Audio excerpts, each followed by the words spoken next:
Mhm.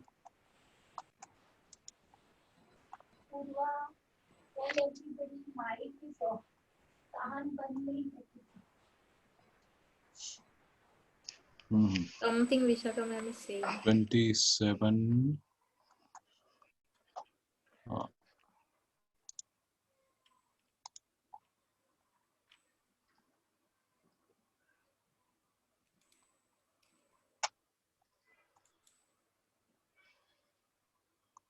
So Gayatri, Kaire, someone, I think you will control all those, right?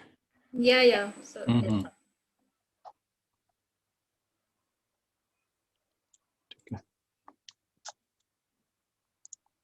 तो सबका खाना हो गया सर? मैंने We अभी all खाया। are ready. अभी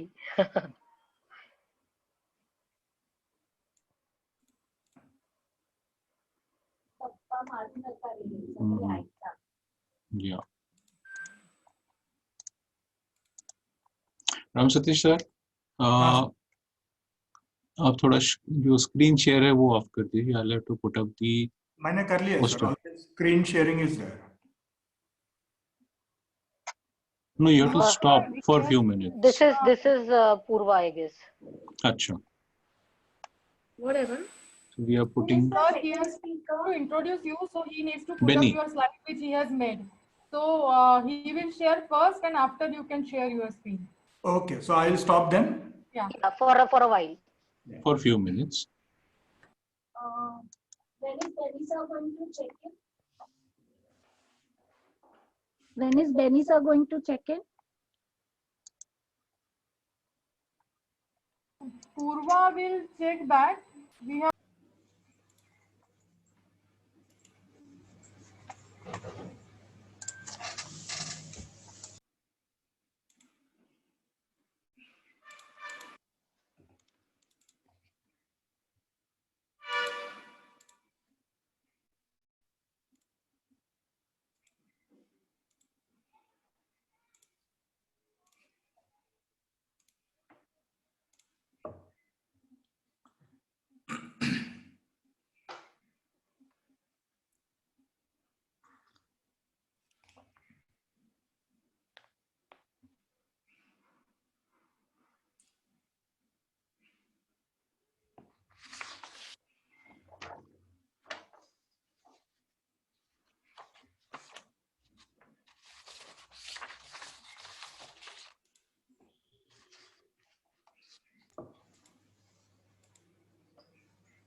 Okay, it's 2. Shall we start?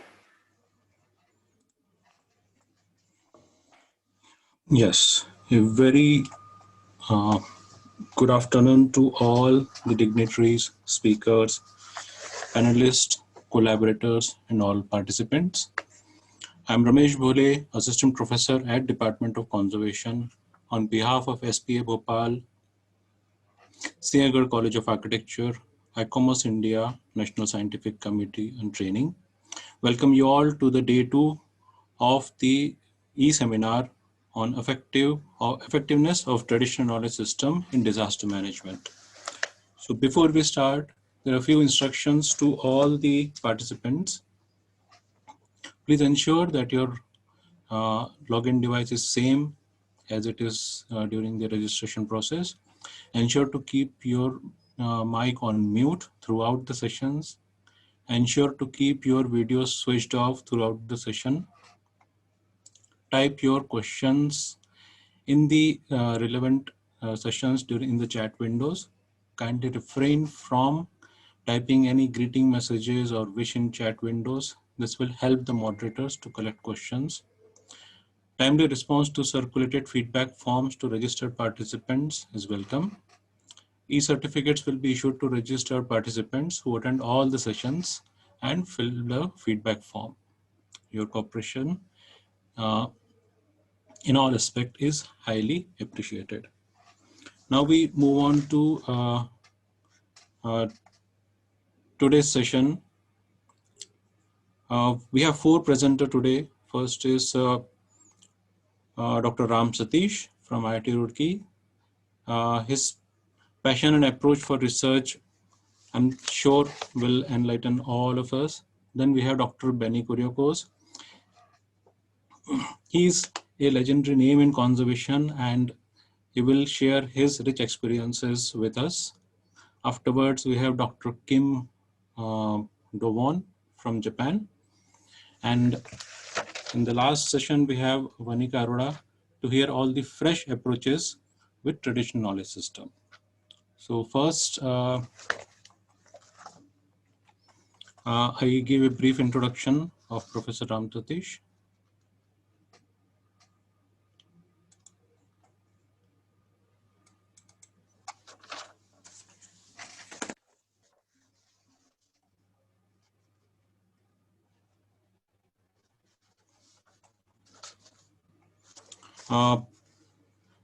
Dr. Ram Satish Pashupalati is a registered architect in India and Sweden.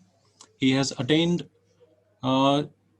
his doctorate from School of Architecture and Built Environment in University of Westminster, London, UK. MA in International Studies in Vernacular Architecture from Oxford Brookes University, Oxford, UK. And a Bachelor's of Degree in Architecture from Jawaharlal Nehru Technical University, Hyderabad. He has gained interesting work experiences from his professional work in UK, Cyprus, Sweden, and India. Such experiences across different working environments and geographies have endorsed his professional skills in transnational education and research challenges and activities. His original quest of knowledge has contributed for designing culturally responsive environments in post-disaster recovery in South Asia context. Currently, he is working as assistant professor at Department of Architecture and Planning, IIT Roorkee. So welcome, Professor Ram Satish.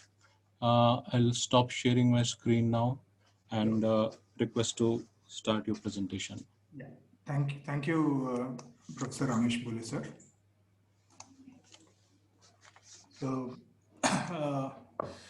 very good. Is my screen is visible? Yes, it is visible, sir. Yeah. So, very good afternoon for all of the hosts and ICOMOS and SPA Bhopal, which is my kind of family for me, and Singhbad Institutes, and all the participants. Thank you very much for giving me this opportunity. And today I'm going to discuss about a kind of background for my ongoing project. So because our project have just started with the collaboration of Japan, and due to pandemic, there were some obstacles, but still what I thought was, to pull up certain background. And I can understand that many of you are from postgraduate students. So I tried to, tailor my lecture so that it can actually address the postgraduate students to think it more about when they go back home, right? So I'll be talking more on the how to integrate the climate change adaptation and the disaster risk reduction, and whether traditional knowledge system plays an important role or not, and what kind of work so far have been addressed, and what is the way forward for it. So this is what I'm going to discuss about. So when you see this particular picture, so initially those who are very new to the disaster context, so there's a nice hill and there's a standing stone on it, and people are working there, people are living there. It looks beautiful, and people used to come to this see this scenery. And in fact, my friend Shubho from DBRI Kyoto University, he used to. And then what happens? when suddenly a cloudburst happens or a landslide happens. So when people are living, so until this point, it was just a very beautiful scenic setting. But then this is where, when it touches the ecosystems, the trees, the flora, the fauna, so that is where there is certain impact we see. So what happens? We have these houses. What happens? We have these people around. So this is where it becomes a disaster, when the impact is seen. So that is where, a risk is equal to H into V. That is a very prominent definition of in the disaster studies. So this is where, and this is what we see, like in El Salvador, you can see that whole landslide has completely taken out that housing sector. And this is one of my, one of my favorite photographs when I was doing my research in tsunami affected areas in Tamil Nadu. It's Masili Maninada temple in Tranquebar. It's a 3 hours drive from Pondicherry. And again, how the bomb earthquake have actually affected all these cultural resources, whether it is a temple, whether it is a fort, whether it is, because these are all something as a conservation architects we all should be concerned about, and especially from the planners, from the housing, people working in housing sectors, they're all worried about this, the disaster recovery and the build back better. So now, let me slightly elaborate on the scale and setting of the risk. What is the scale of, and what is the scale of this risk? Because generally you might have talked about the disaster risk at a building level. Okay, this building has collapsed, or this building footings have fallen down, or this particular, like if you talk about Nepal, I think one of the speaker probably is going to talk about it. So the bar square, so it is more of an urban design and the level. So I'll just try to what scale we can think about and how we can relate to the climate change adaptation and the disaster risk. So when you look at it, these are some of the cultural mapping exercises done. You can find this in Paul Oliver's book, From the Built to Meet Needs, in 2006. And these are some of the maps. If you really want to understand the kind of risk we share commonly across the globe, right? So the first image onto the left-hand side, where you can actually see that this is the quake belt, okay? So the blue color in the left-hand side, you can see these are the seismic areas where you have this tectonic plate movements, which frequently happens, and it is affecting these areas mostly in common. Okay, apart from other areas, these are some things which every time we see in the news that Turkey got earthquake, El Salvador got an earthquake, Peru got an earthquake and floods, and similarly the San Francisco on the Rockies. And here you find in Gujarat and the Himalayan belt, and similarly in the Southeast Asia and near the Chinese parts. And also if you go further down into Southeast, the Papua New Guinea and the Australasian islands. So this is how the risk is shared. We have this common, because there is a geotechnical reasons behind it, how this tectonic plate movements are happening. And similarly, if you also layer it on the same, if you just take that quake belt and just start layering it out, what all the various data can be put together.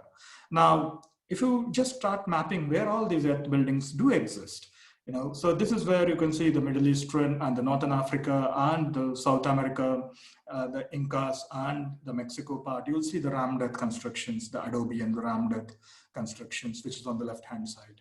And similarly, the kind of soils, these are all mountainous soils, and you have these desert soils, and similarly the languages. What kind of language? Just keep overlaying one over the another, then you actually get a very rich comparison of this particular quake belt. How it's not only the disasters they share, but there are also certain similarities which you can actually observe, and also the kind of vegetation and the kind of climate they share with it. What you can see from the rammed earth constructions, you might see somewhere in Rajasthan and Gujarat, and similarly you can see similar things in the Chinese part. So like that, you have the agricultural patterns. And so this is where we talk about the cultural mapping. This is with the how we compare with the traits at a macro scale. It's a global scale. And this kind of evidence, like if you really look at the religions, like you can see that most of the Islamic religions are situated in this particular quake belt, especially the Northern Africa to the Middle East and the Pakistan and Afghanistan. If you look at it, so this is where you can actually relate to one concept to another concept with the risk. So this is something what I would like to start with, the scale of a risk, how one can look at it. Because even if you're organizing a seminar, someone talking from Mexico, someone talking from Peru, someone talking from Turkey, Izmir, Turkey, and someone talking from Gujarat, you will definitely find similarities. Certain equations are similar, certain contexts are similar, certain challenges are similar, maybe certain religious considerations are similar, So this is what we need to get aware of, different kinds of cultural attitudes and the behavioral patterns. And this actually gives us a kind of preparation, because that macro level thinking, many at times, it gives us a preparation at the micro level scale.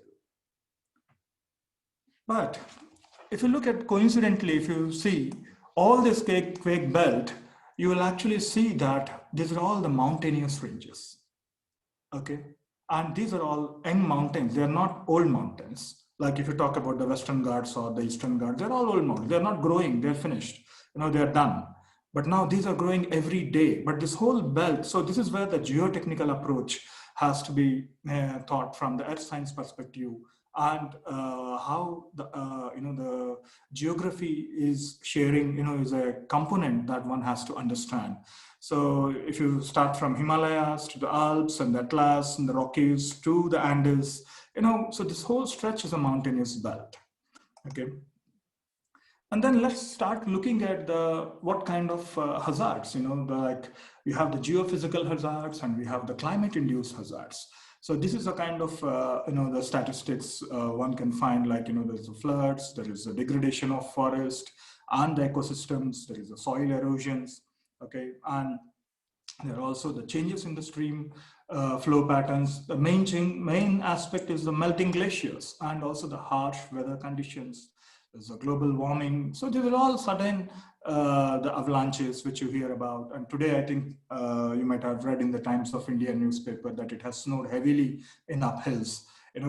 So all these are the very common types of impacts which you see in the mountains.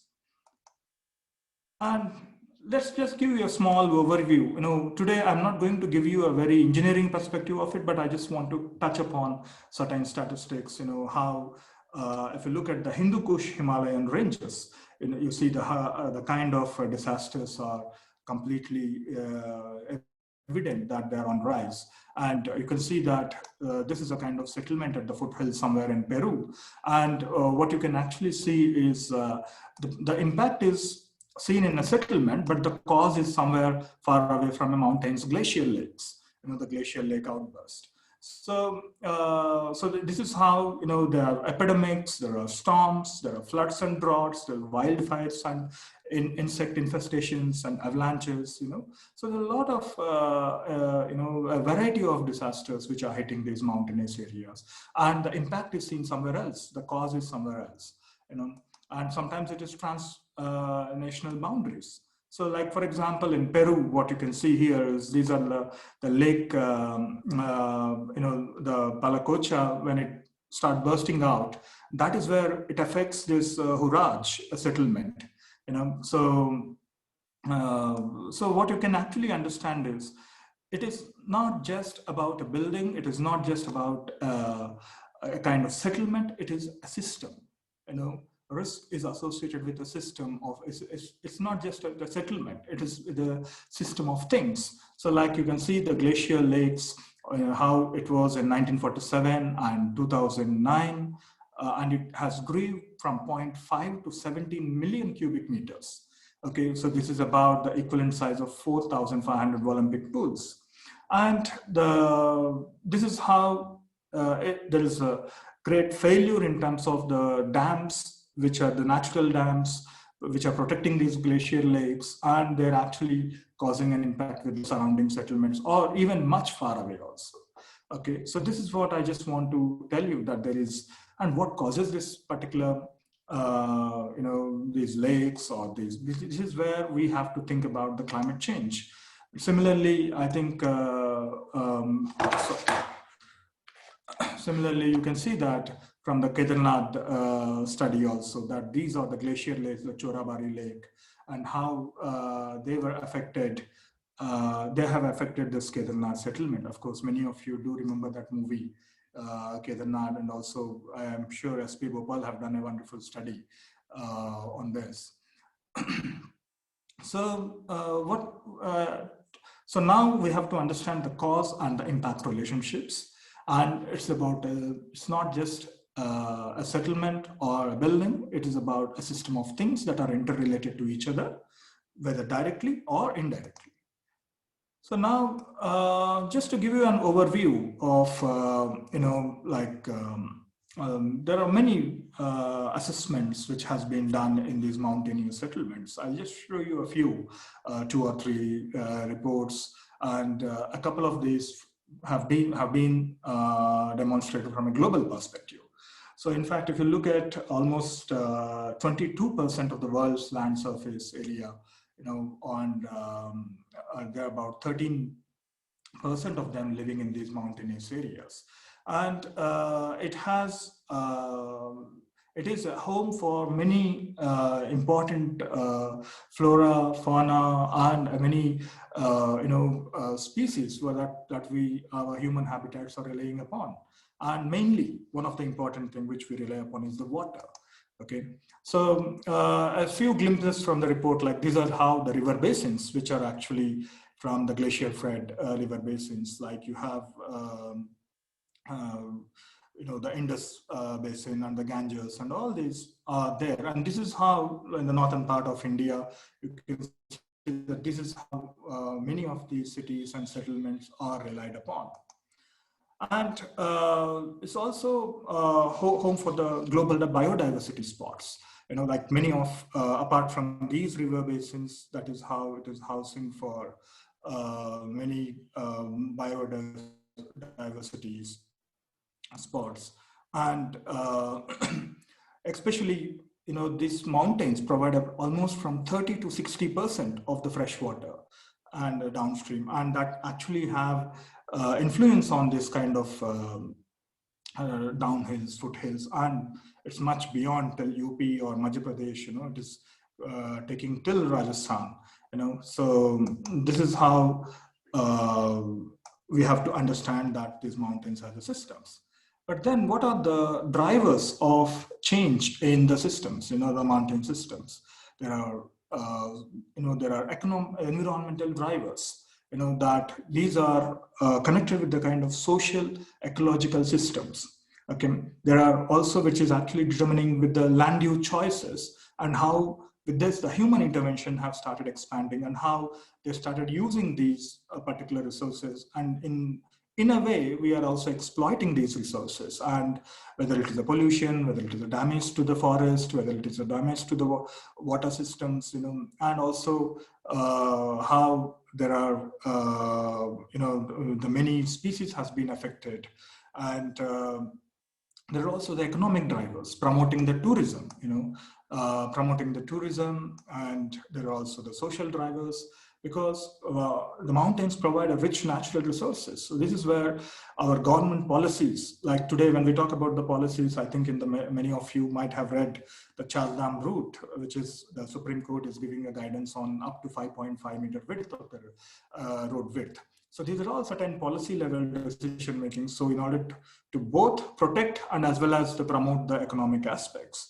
So there's always a debate between between this when the economics comes into the picture, and that is where many times we often compromise with the natural resources, and also the kind of social drivers, the demographics, the population, and how the well-being is changing, and various technologies, how they're all impacting the mining aspects, the soil, and where we are actually depleting with many of these natural resources.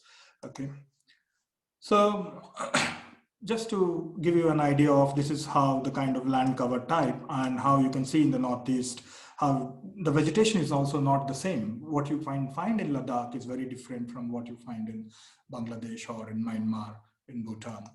Okay, so there is also a rich literature which talks about this, how these social ecological systems are integrated and how these ecosystems and the biodiversity provide certain services to us.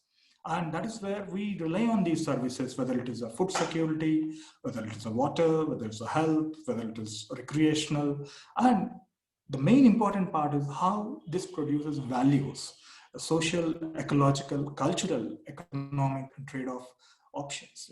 So this is how kind of linkages between these ecosystems, biodiversity, and the human well-being.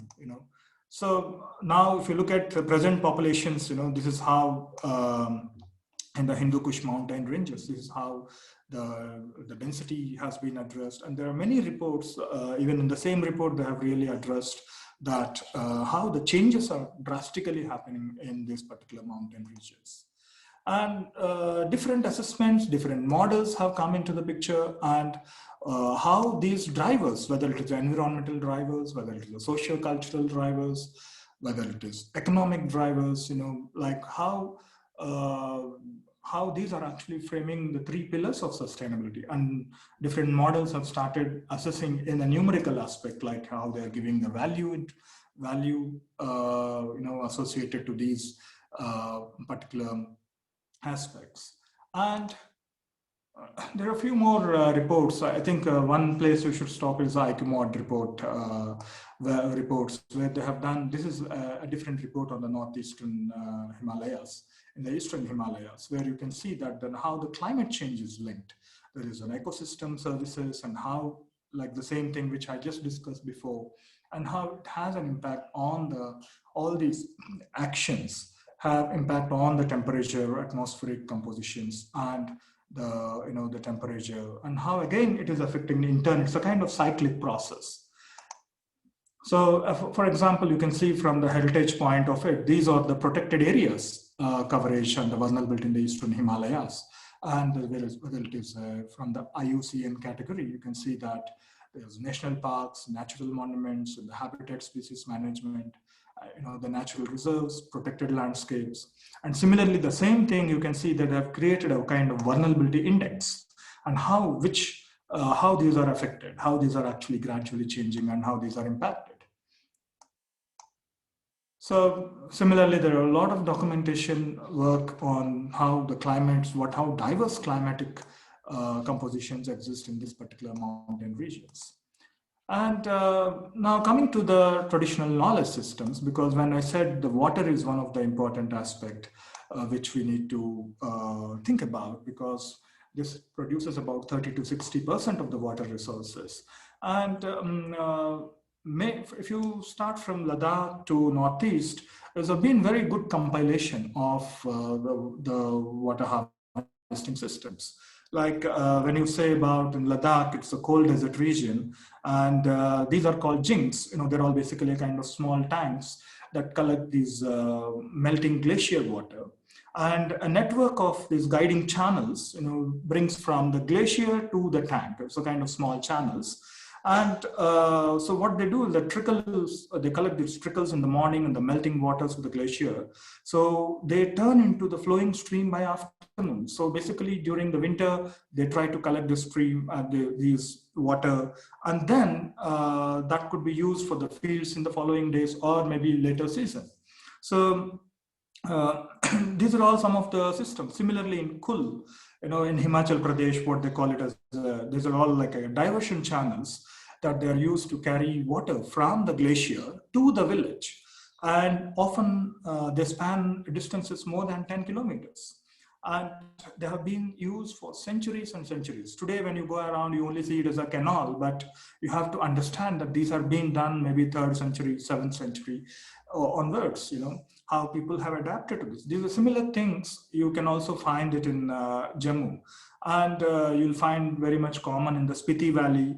And because it starts at glacier, and this has to tap and has to continue, and they have to start clearing the debris because whenever the stones fall about in that, and so that there is no seepage or a clogging happens in that, so then they all come to a kind of circular water tank. So this is where this is where you can see that different systems have adopted at different parts of the regions. Like, whereas similarly, you can find that the Naulas, it's a kind of, this you will find in Uttarakhand. It's a kind of small structure with having a small roof, and which actually houses an aquifer.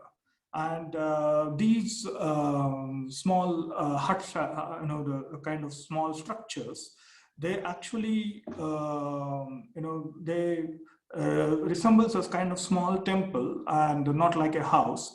And they're, in many communities, they're often referred as a kind of sacred sites on the top of it. And then what they do is a round stone is always placed, which is considered as an idol of the Lord Vishnu. So, which means there is a kind of symbolic aspects which is attached to that. And similarly, they also, these are one of the important understanding, because these are all not new. These are some very old structures. Even today, you will find that these structures are constructed with a very symbolic representation and a spiritual representation. And the users, it makes sure that the users don't contaminate this. And all the water is considered sacred, and the basic rules of sanitation and hygiene are mostly observed. And these structures are also considered to be a very prestigious structures, and especially they are found in many of these ancient settlements, and also some of the important roads. So, which means the ancient man have really understood this topographical advances, and setting off, and how to tap this water, how to collect this water, and how to keep this as a sacred thing, so that this is where the value and the purpose coincides with each other. It is not just an idol which is placed so that, just for the sake of worship, but it has a very scientific meaning associated to it, right? And the interiors, what you can see is the kind of, there is a series of steps which were built very narrow, and then they come to this tank where, they slightly widen at the tank. So this is how there are many systems which you can find throughout Uttarakhand. But unfortunately, what we can see is that the people have started increasing towards the pipeline systems, which we are actually depending on the mechanical systems rather than the natural systems. So, and also during the post-colonial alienation, during the colonial times, that is how these, many of the traditional knowledge systems, they had certain impact. And if you talk from the northeastern cultures, where in Nagaland, what they do is, they have a system of the Jabo system of water storage and management. So where, there's a catchment area at the top of the slopes, they are kept for the natural vegetation to serve as a water resource. And then they start making certain ponds with a kind of earthen embankments, and then that areas to harvest for agriculture and livestock. So in the third level, which actually they make it for the fenced cattle yards, and usually they fence it with a kind of ordinary branches of bamboo, and they are maintained below the ponds, and then the ponds run off water is used for cleaning the yards. But now the final part, if you look at it, all these the manure, and all these rich resources, they actually flow through this process, and then they reach to the lowest level of the slope. And also it is very much useful for the paddy cultivation, and also to rear fish, and also to foster the growth of the medicinal plants. So this is how we have to really understand that how the ancient man have really thought about this whole ecosystem and the natural settings. Now, there is also one important aspect which I would like to mention. This is a very important thing. In fact, I happened to see this particular places when I went with one of my student, Piyush Verma from SPA Bhopal. We went to a village and we saw these garats. The garats of Uttarakhand. This is the first, I mean, a few years before I have visited these places. And these are the flour mills, which are run by completely the water reserve, the water streams. Now, every village, or at least if not every village, a group of villages where there is a nearest stream. So sometimes manually also the villages, they used to draw the stream towards the village, and then they set up this kind of flour mills, and which actually every 4 or 5 hours it can produce to 4 or 5 kilos of atta. Okay, so this is how they grow the paddy or the rice or any wheat, and then this is a kind of local system. This is a kind of connecting point for all these villages. Then I started looking very recently we started looking at actually how many of them are there and how many. And then in one of the literature, we could able to see that there are about 60,000 garats in Uttaranchal. One of the study from the HESCO states that there's so many of them. But then I visited the same place again with one of your professor from SPA Bhopal, Naina Singh, in her study. And this garage has been closed. And now the reason was there was many other associated reasons. One is there's a highway expansion, or there's some hydropower projects which have been happening, and then it has affected the streams there. So just imagine, it's a small flour mill, but then when the stream is affected because of highway expansions or because of any other development project that affected a livelihood of a family, not only a family, but it has a broad kind of social connection around these villages who are actually residing around that. So in today, I mean, again, these garages are not again new. These are goes back to 3rd century onwards. And even today, without even a single penny expenditure, it is completely run with a natural resource. In fact, our own department of alternative work on this and how these the traditional systems have actually produced, they are related to energy. So this is where we can actually relate that, there is some of these understandings we can relate that the culture has certain direct and indirect impacts towards the energy production. Okay, so so these are very small systems, they looks very small, but the system and the network within that system is too complex to understand.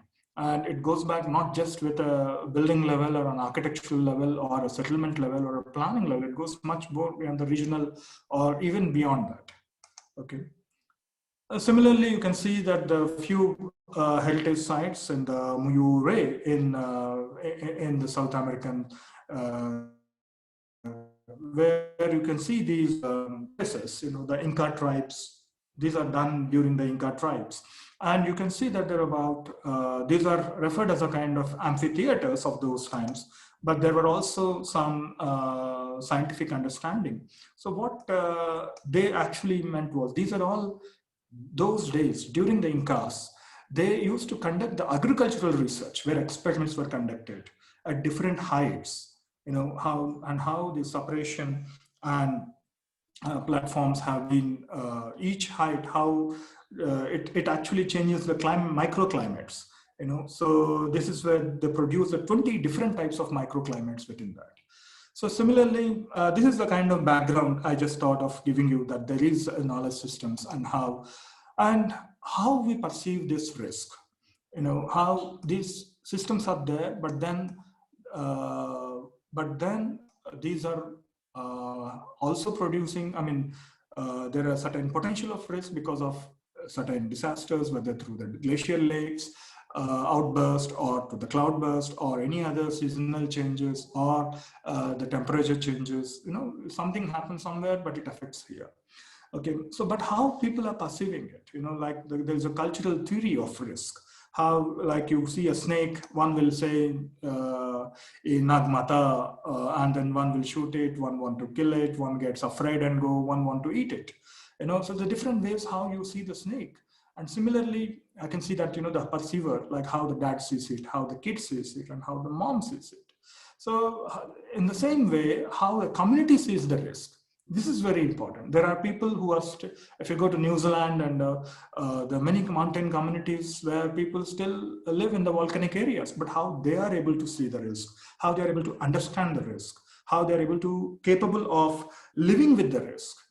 So this is where, as a architectural professional, we need to really understand that underlying aspects of how different agencies, including the communities, different governments, different stakeholders, how they actually perceive the risk is one of the important aspects. So I will just give you a gist of a few reports. Few reports, what has been done in the DMMC Uttarakhand. There have been many reports, but I'll just give you 2-3 reports of how they actually engage the community. Now, to learn about the traditional knowledge systems, what the communities already know is again a very different challenge for many of the built environment professionals or the development professionals working in this field. So this is one of the report where you can see that they have done very focused interviews, and they have actually done key informant interviews with different stakeholders on the participatory rural appraisal techniques. And they have actually collected what people already know about this. So what they know about the climate change, what they know about the disaster risk reduction. And I'm just summing up a few points. Maybe one can, I've given you a link, and I think you can go through the DMMC website and you can go through it. So people are able to perceive the change in the temperature. Okay, so they can see that many oral histories have talked about how the temperature variances has affected their habitats. What kind of, how it affected their snow cover pattern. Earlier, there were 8 months of snow cover in some areas. Now it is only it's only for six months. When you say 6 months, obviously it has improved the agricultural production, but it also affected some certain negative impacts on that. Similarly, they have also observed that their movement there's a shift in the rainfall pattern. Now, earlier it was from July, sometimes it is even pushing it early, even in June. And they're also able to understand that how even the shift in the process has affected the apple plantation there, have affected their agricultural patterns, and also the transportation of these agricultural patterns, like the agricultural productions process. Then, because each and every plant has its own time to, for the harvesting season and everything. So this whole movement, the local people, because they are the one who are engaged in these agricultural practices. So they are the one, they could be able to understand these temporal changes, which are happening for the past 10 years, 20 years, and they could be able to relate what they already have experienced from the childhood to now, because they're all living there for years and years and generations and generations. And recently they could also see that there's an intrusion of new weeds which are coming into their farms, so how these are impacting their agricultural practices and the time, and how the women are able to spend the now Professor Ravi Chopra's report, that talks about almost 12 hours a woman spends on their agricultural and the daily practices. So there's a gender issue approach towards it. And when the deforestation is happening, obviously it has certain impact that the animals from the forest, they are coming into the habitats and they are actually spoiling the fields. So also you might think that why the monkeys and animals are coming to this side, but one has to understand there is something else happening in the forest area. So that is where we can see that there is an impact on the forest, impact on the flora, like the certain species of woods, like we call it as a branch, that they have seen that, it has not much affected, but there are other species which has affected. And similarly, there's mammals, birds, and insects. Like today, at least for this lockdown time, when you open a Times of India, every day one article says the leopards came here. They have also declared certain eco-sensitive zones, so that we need to protect these mammalian population. We need to protect these birds and insects. And if one has to really understand these birds, the length and breadth, how the birds travel, like if you take a Pulicat Lake or the Nelapattu Lake, they come along the way from Canada or Australia to this particular lakes, because in Nelapattu, what they do is they get a particular worm where it is good for the reproduction cultures. So that is where they travel along the way here and they stay some time, and there's different associated reasons why birds do travel. And there's a new insects which they have able to found. And also there are also some traditional practices where the villagers burn dhul. There's a leaves which called dhul. They burn the leaves in their homes every day, and it gives a very nice smell. And also it turns out the insects. And what they also observe is earlier there were not many insects during this cold climate, but now they can see the many insects are coming around. And because that is what they believe, that the impact of tourism and the impact on health and sanitation and water. So this is another report on the same area on the Uttarkashi district. So there are many reports you can read. What we did was, we are now, because there are so much of reports we need to study, and many at times what happens is we don't turn that into an architectural language. So what we started doing was, we started converting all these reports in a kind of architectural representation. Okay, this is one of our student from SPF Vijayawada. She helped us in developing all these illustrations, like how the migrations have happened, how people have started settling down in these mountainous regions, and how they started,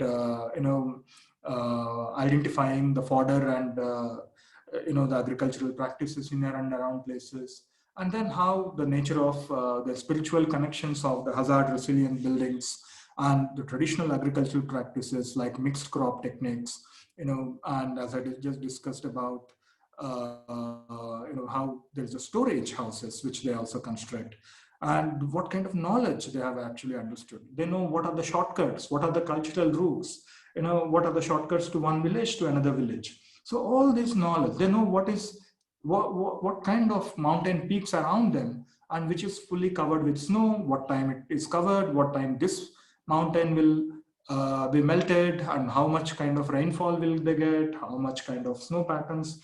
This is so they actually had an idea about their surroundings, their surrounding areas, and also they can predict certain unusual events by reading the signs of animals. How the chirping of birds, movements of the cobras. Like recently, you can see that in this lockdown period, a cobra was seen about 2,500 meters high. So this is some of the indications that there are even the reptiles are able to face certain challenges in how they are able to come up in these climatic conditions also. And similarly, you can see that there are also, all these are the translations. What you can actually see is a report, a complete scientific report done through a participatory approach. So what we did was, we actually translated that in a nice, diagrammatic manner, so that, we can easily, recollect all this just by looking at an image. So that can actually go on to your mind, and it could be a more of a cognitive approach, and it could actually become a kind of effective process into that.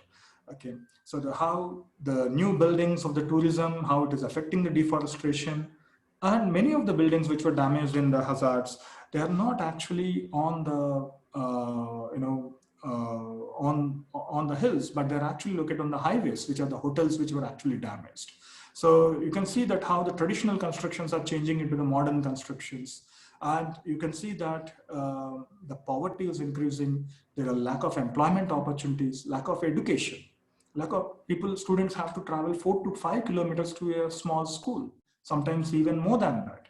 So these are all some other issues which one has to look at it, and how there are immediate effects and direct and indirect impacts.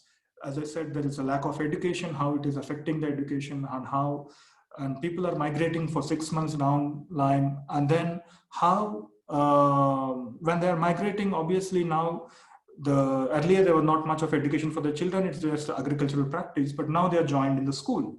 So how will they go back? So after a generation, maybe they start going back fewer times, So in that way, now many of the times in the harsh climatic conditions, only the old people live there. There are a lot of demographic challenges here, which we can see that there are a lot of impacts, both from the community point of it and also from the scientific point of it. And not only from the built environment perspective, we also have from impacts from the natural environment perspective. So these are a few images from our studies. Like this is one of the storage house, and it's a kind of building technologies, the Katkuni style and the Jidivars and all you can find, and how they place these locations, and how they actually place these locations, and how do they select these locations. Like from SPA Bhopal, Professor Naina Singh have actually looked at different settlements near Gangotri, and she actually applied the integration of the GIS technology and see how these settlements are safely located, and she tried to analyze the drain patterns. This is one of techniques of integrating the GIS to understand the traditional knowledge systems. And so this is where you can see that, of course, to understand this, a very rich detailed documentation is needed, and to understand the properties and to validate it with the present scientific means is a big challenge. Okay, so now the last part which I would like to come up with is, till now we talked about the disaster risk reduction and the climate change adaptation, why we are not able to integrate. So one is the scale mismatches. Okay, the adaptation strategies, which talks about a disaster scale and a climate change scale, are two different. One talks more of a continental or intercontinental scale, the other talks with more of a regional scale or a locational scale. Okay, and then the people who acts in this disaster context, who are working in a disaster, they just come and they work and they go. But the people who work in climate change, their policy levels will be different. They have a long-term adaptation strategies. And similarly, there are mismatches between legislative norms from one state to another state, one country to another country. Okay, so like that. And there are also knowledge mismatch. Like whatever the reports I showed you, I have showed you both the scientific, the engineered perspective, and also the social perspective. Two kinds of reports I have shown you. But you can see that there is a communities also do have knowledge. Unfortunately, we don't tap that knowledge. We don't really understand that knowledge. So these are some of the challenges why we are not able to integrate the CCA and DRL. So this is where there is a 6W framework, which says that why adaptation is needed for natural disaster risk. Who should adapt? What is adaptation? How to adapt? Adapt to what? There's all different questions which are coming in mind. And when I just try to put down these, first of all, when we say the TKS, the traditional knowledge systems, which actually has certain potential of value, knowledge, and the skill. Now we need to think about who knows it, what they know, and how they knew that, how it has been passed down from generation to generation. Now, what scale of this risk is linked? What information is there? How to communicate? Risk communication is a very important one. And this is where the traditional knowledge systems, if something happens in one village and how it actually is pass on to another villages, there is a horizontal capital and there's a vertical capital, how associated, how this communication process looks at it. Now, this is where I want to put your position there. Who should understand? Who should adapt? Who should inform to whom? Who should come together? Who all should come together? Who should relate to each other? Who should learn from plan? Who should learn from where? From what resources? How to learn to unlearn? Now, the last thing, how do we plan? From plan to implementation is the biggest problem in the social science research. And this is where we are proposing of the integrated landscape approach in space-time phenomena. So where different spatial scales come together. And this is the last slide of our project of the framework, which we are working on. So how we can actually relate the vulnerability of from the very micro level to the macro and the meso levels, and the disaster, the pre-disaster, during disaster, and the future long-term. There's a short-term risk associated to it, and the long-term, medium-term, and the long-term. And who are the actors who has to play an important role? There is the political agencies, the technological agencies, the ecological. So there should be a cooperation and coordination between these actors. There is also a participation and communication across global, national, local, and the community and the to the individual level. So this is where the framework which we are working on right now. And on 2nd of December, we are actually starting our fieldwork in the village Barsu. And we are doing a series of workshops there. One is at this December, the next one is in March. If any of your volunteers are involved, you do like to participate in with us, do get in touch with us so that we will help you to participate in study of these places. And it is a project funded with the Indian Council of Social Science Research and the Japan government, the JSPS. Okay. So that is how I'd like to end the presentation with this. Thank you, Dr. Ram Satish, for a comprehensive understanding of the variety of disasters, the kind of disaster which exist with change of elevation across the planet Earth. And your lecture took me back to the class which you used to take with our students in conservation and used to get involved thoroughly. And we also used to enjoy. So there are a few questions in the chat box. First is by Sangeeta Joshi. She wants your comments on the contour farming practice in the hills and also the hydro projects which are there on the hills. So yeah, contour farming, that is again again a very indigenous techniques which you find in many of these mountain regions. But then you can also see in the same reports which I have given you a link, they have indicated that how even these farming practices are affected with these floods, the impact of floods, and also with improper positioning of these the new developments. So that you can even find a complete section of that in the same reports which I just showed you.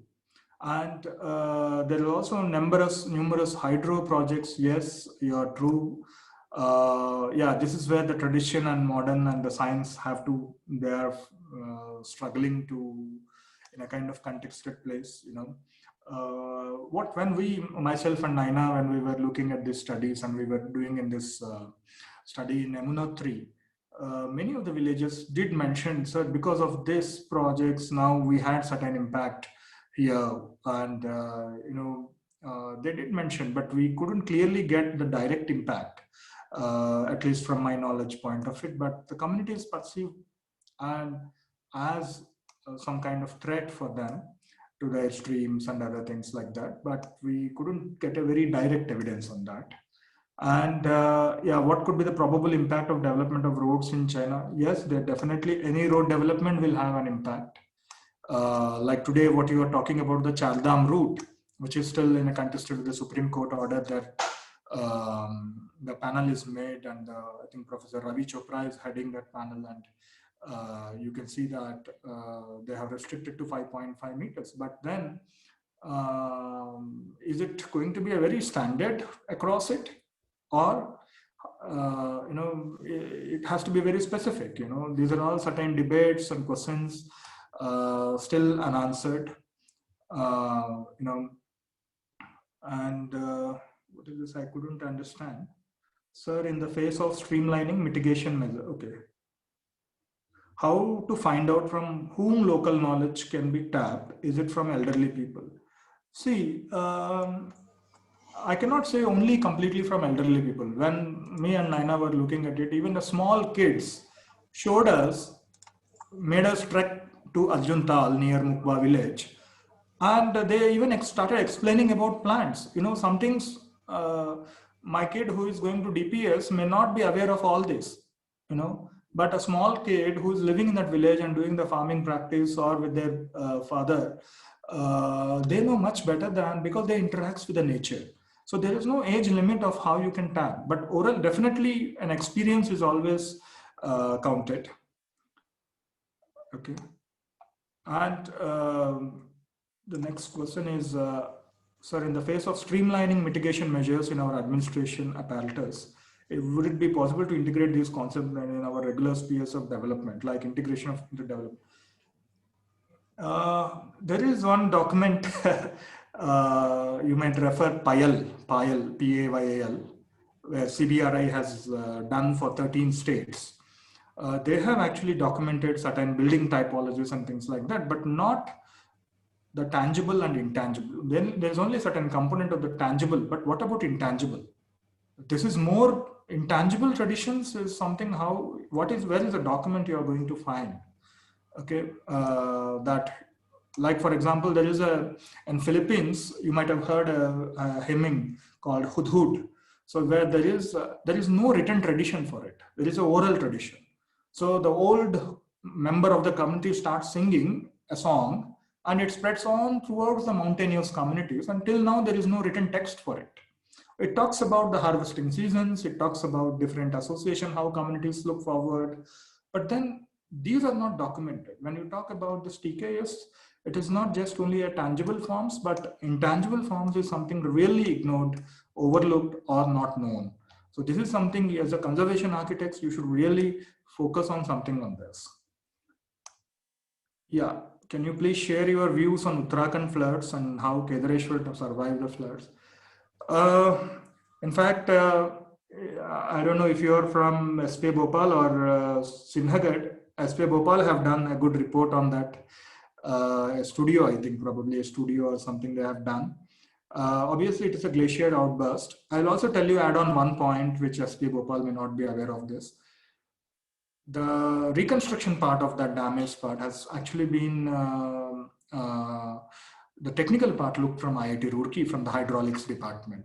So they also there is a technical, it's not that only from the architectural perspective, but there is a geotechnical perspective which involved in it.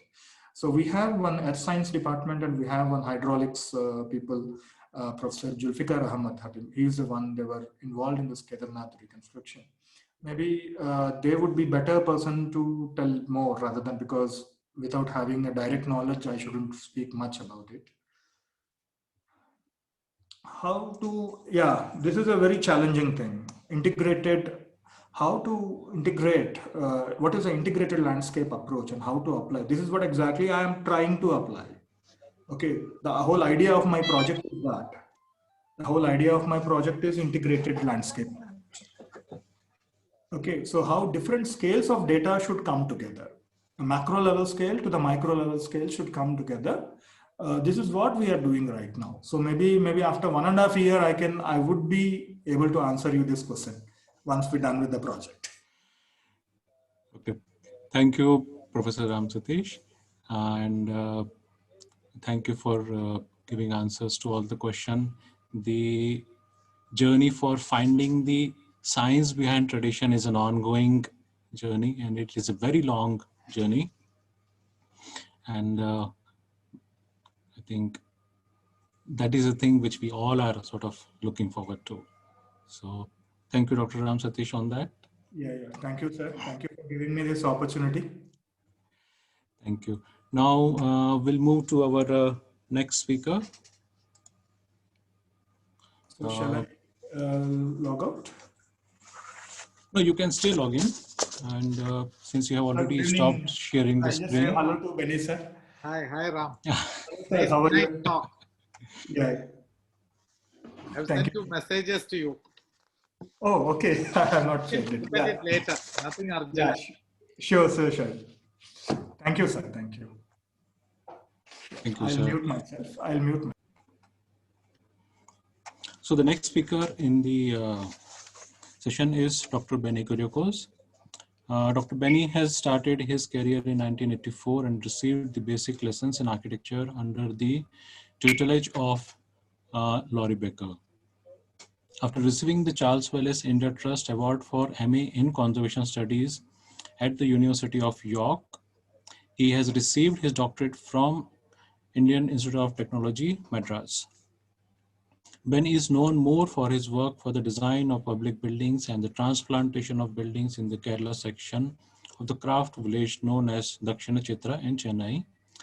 Major architectural works include the Museris Heritage Project, Institute of Palliative Medicine in Calicut, the design of tsunami-affected villages in Chinnangudi and Tarangabadi in Nagapattinam district, the Springdale Heritage Resort in Vandi Periyar and Ananta Resort in Kanyakumari Resort.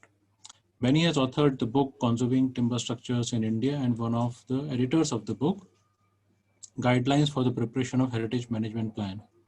He has offered his services as a consultant to UNDP, UNESCO, and various state governments and other organizations. So I welcome you, Dr. Benny, and ask you to start your presentation. Okay, thank you, Demesh. I'm audible, isn't it? Yes, you are audible, sir. I'm just trying to start the presentation. Can you see the screen? Yes, we can see. Yeah. So I'll straight away go into the presentation. Thank you, Singhbad College, SPA, Bhopal, Vaishali, Vishakha, Ramesh, Sonali, Purva, etc. for giving me an opportunity to give this talk. Uh, the effectiveness of traditional knowledge system, but I'm taking a case study, techniques and strategies of mitigating risk.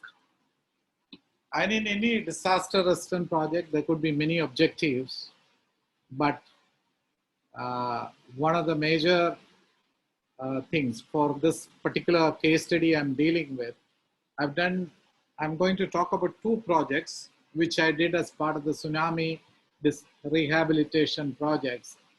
So first thing is that it should be safe against future disasters. And then the house that we construct should become an asset. Then the third thing is that the social and cultural aspects of the people should be taken into account.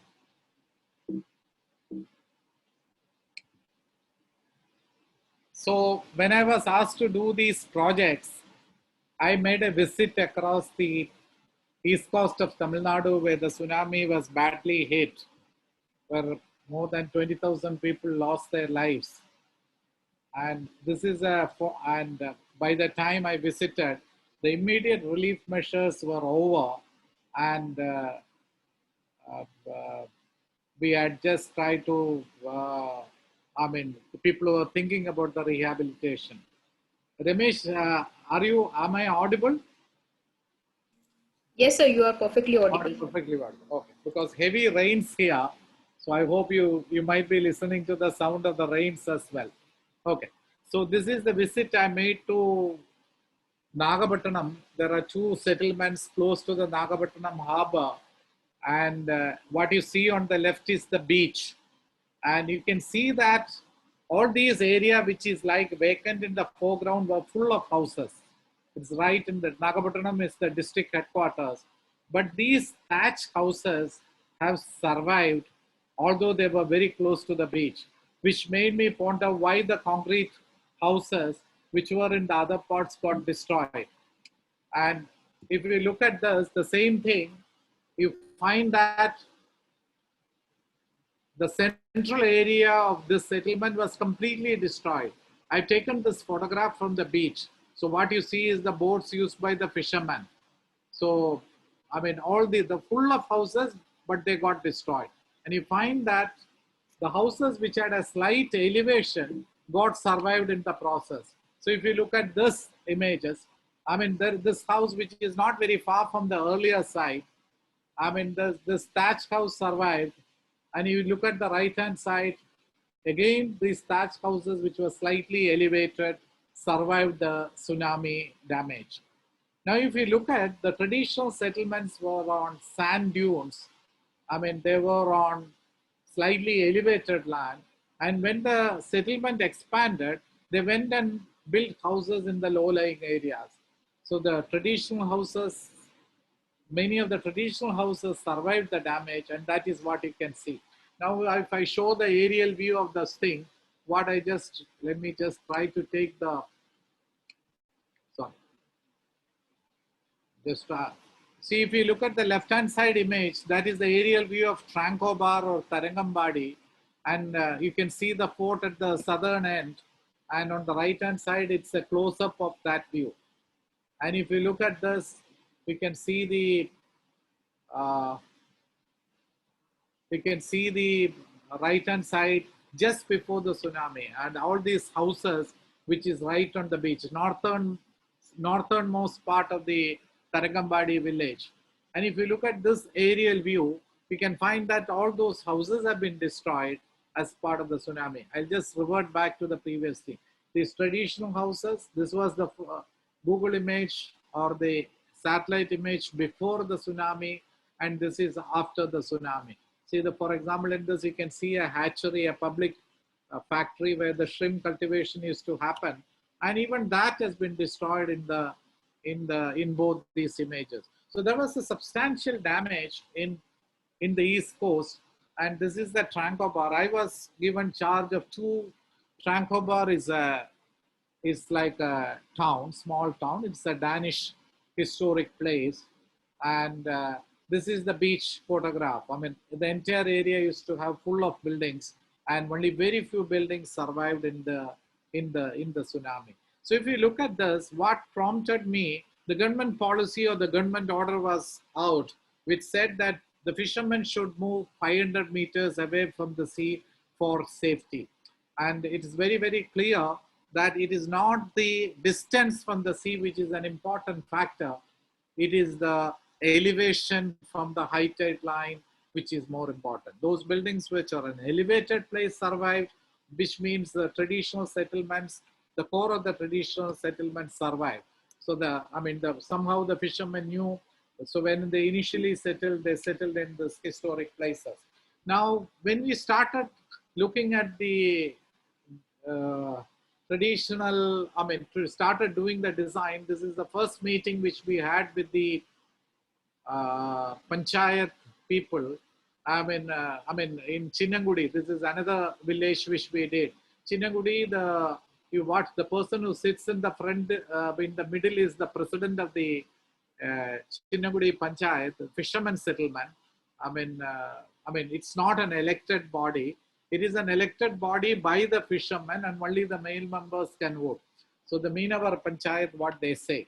So we had a discussion. They take all the decisions on behalf of the committee. They have a committee. So we were having discussions with the community to know their requirements, what they want to do, what kind of houses, etc. One of the first things which we realized was that social and cultural aspects are very, very important, which Ram Satish has mentioned in his talk very clearly. And so we gave tremendous importance, but we from the city, we don't know what are the social and cultural requirements of the fishermen community. So our first task was to learn it. We had to survey the land. We had to do the measurement. We had to see what kind of houses they lived in. And in the process, we found so many things. For example, they were so closely related with the beach. The streets were public spaces where they used to dry the fish, and the puja room always has to face east. And they used to have an outdoor kitchen because fishermen settlements are very close, and they were mostly thatched houses. So if the fire catches, the fire will not spread to the neighboring. In 15 minutes, the whole settlements can burn down. So they used to have these outdoor kitchens. None of the kitchens were inside the houses, and these kitchens were made by the women themselves. And the roofs used to come very low. Not like our modern houses where you don't see the roof at all. And so they made using these traditional materials. And we could see some of the kitchens were damaged. When we went there, we could see women making the outdoor kitchen, and they used temporary materials. We found that the salt water was there. 35 years ago, it was fresh water, but because of the various ecological and environmental issues, the groundwater has become saline, which meant that the water storage is very, very important for them. And there was no gas or the natural gas used for any of the cooking purposes. Gas was not there. Almost every family used firewood, but suddenly after the tsunami, with the rehabilitation measures, many people have switched over to the cooking gas, etc. And also we could see that hardly there were any toilets in the village. 95% of the people used to go into the public fields, just like most of our villages. And I would like to say the puja room is even if they had 4 rooms, they still had a puja room. And that puja room, they never used to sleep in the puja room. And the puja room is very important for them, because for them, Their life is highly risky. If they go to the sea, there is no guarantee that they will come back. But when we were doing this project, GPS and those things were not very common. But now they are using mobile phones and GPS, etc., to come back to the village. So they go. I mean, the Nagapattinam fishermen, or the fishermen in this area, was famous for going deep into the sea. They used to go 20 kilometers, 25 kilometers in their fishing boats. Some of them were mechanized, but there were non-mechanized fishing boats as well. We found that most of them were into fishing, but hardly, some of them had chicken in their house or chicks in their house, and they had the goats, but no major, I mean, but it might be a small, you can see the water storage they used to have in this thing. And when we wanted to do, the government has acquired the land in a, keeping the parameters 500 meters from the sea, because they thought that distance from the sea will make the houses safer. So this was the government process. They acquired the land, and this entire Nagapattinam district is a delta, Kaveri River delta, and the government acquired the land. So when we did it, we did a socio-economic study. We discussed with the community. We asked them, do you want to move out into the new village, or they wanted to stay in the new village?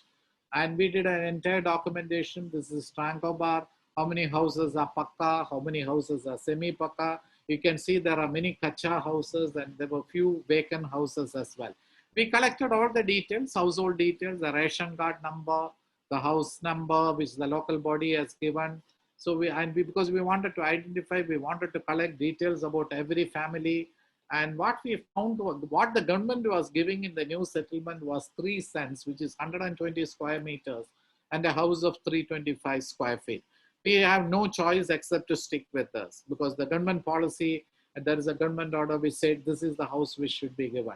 And when we did our study of the existing houses, although many houses were damaged, but our team had gone and looked at the houses, we found that almost 59%, which is almost 2/3 of the people, had more than 3 cents and more than 325 square feet.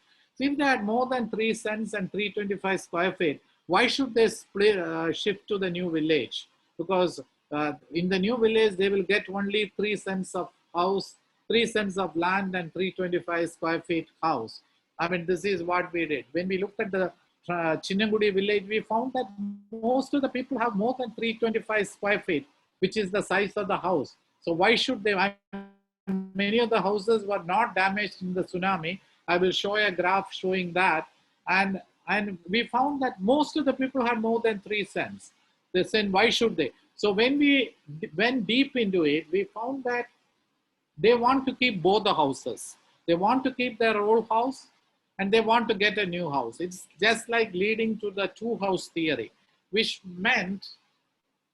we thought it was not right, because their argument was that we need the house near the beach for our livelihood, because they depended on the beach for a lot of activities. Beach was their big public space, recreational space, and they spend most of the time in the beach. And and they said, for safety, we want the new house, which is more than 500 meters from the sea. So this is the thing. And we found that more than, say, 80% of the people want to move into the thing, which we thought that, which is not correct. So we took a stand that if you want to move to the new house, if you want to make a climb to the new house in the new village, then you have to get rid of the old house. And when we insisted on such a policy, we found that a lot of people backed out, and they said that because we did not want the two-house theory to come into the picture. So this is one of our interaction with the community with that. And is traditional knowledge enough? Is traditional knowledge is led to the settlement, which is built on sand dunes, on raised lands, and that was enough to apply it in a contemporary context or in a modern. So what we did here, I mean, this is what you see is the new site, which the government has acquired. Tsunami occurred in December 2004. I mean, we started working in June, and then September, October, November, the rains came. when the rains came, and the entire new site was completely, it is the Kaveri Delta, the entire site was covered with water. And we did some study on it, which we called as the Inundation Map. And what we found was that uh, in tsunami area, we went to each of the house, documented which is the level which water has come, and we found that a very little area is where the, I mean, very little area in the center, which is the green, where water did not enter the center. So we can see here, the green area is where no water entered. According to our studies, the tsunami, when the tsunami came, 2.8 meters of sea level rise.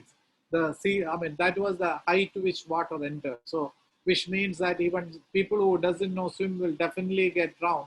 But in the center of the area where that green thing is that was above the water did not enter. The yellow area, which is a substantial area of the old settlement, was where 2 feet of water entered. And what you see in the orange is where 4 feet of water has entered. What I've shown in red is where 6 feet of water has entered.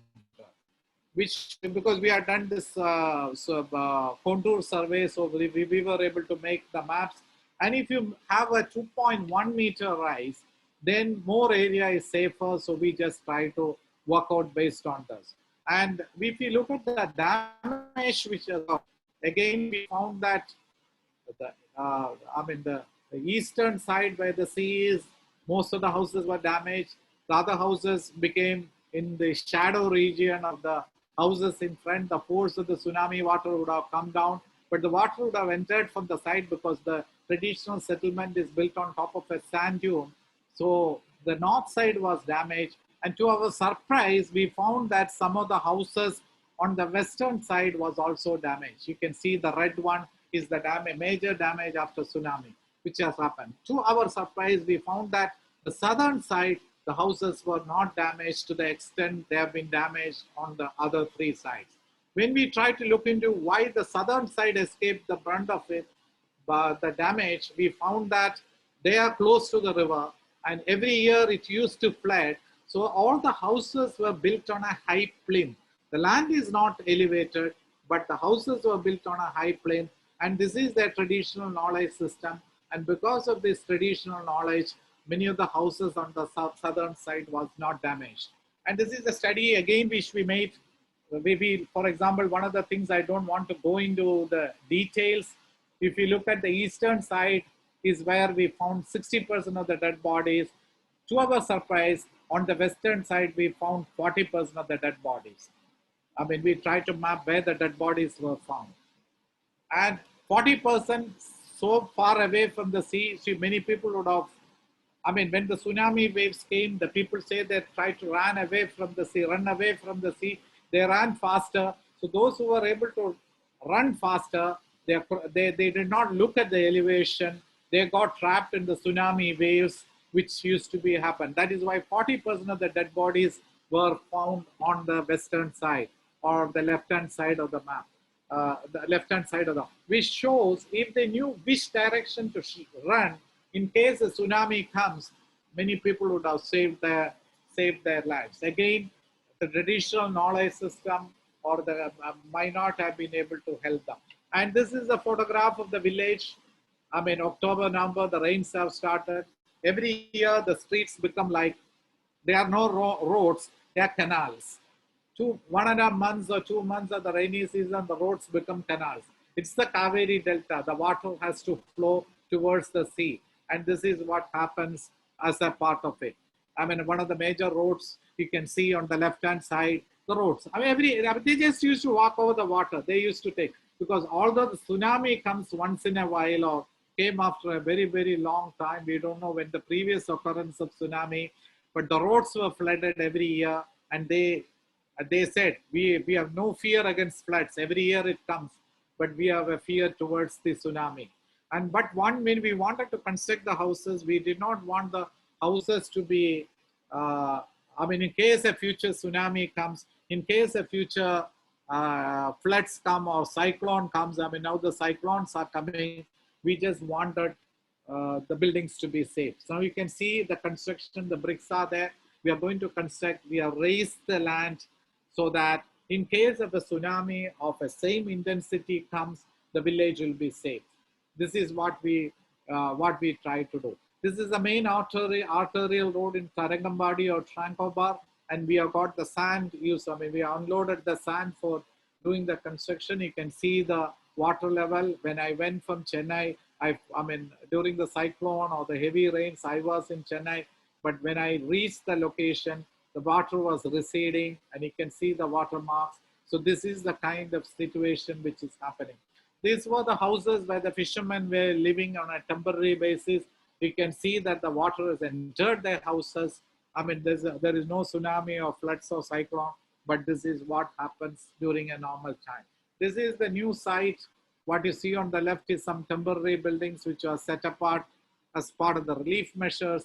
Left hand side is the new village which is supposed to come up, and you can see it's fully immersed in water, and that's the main arterial road. You can see a person walking and you can see the buildings on either side. So that's the kind of situation, and we wanted to give them houses which were safer, which will safeguard them against a future tsunami, and that's what we did. Regarding the choice of technology, I mean, they have the traditional buildings which was built with mud and bricks or thatch, bamboo or some timber.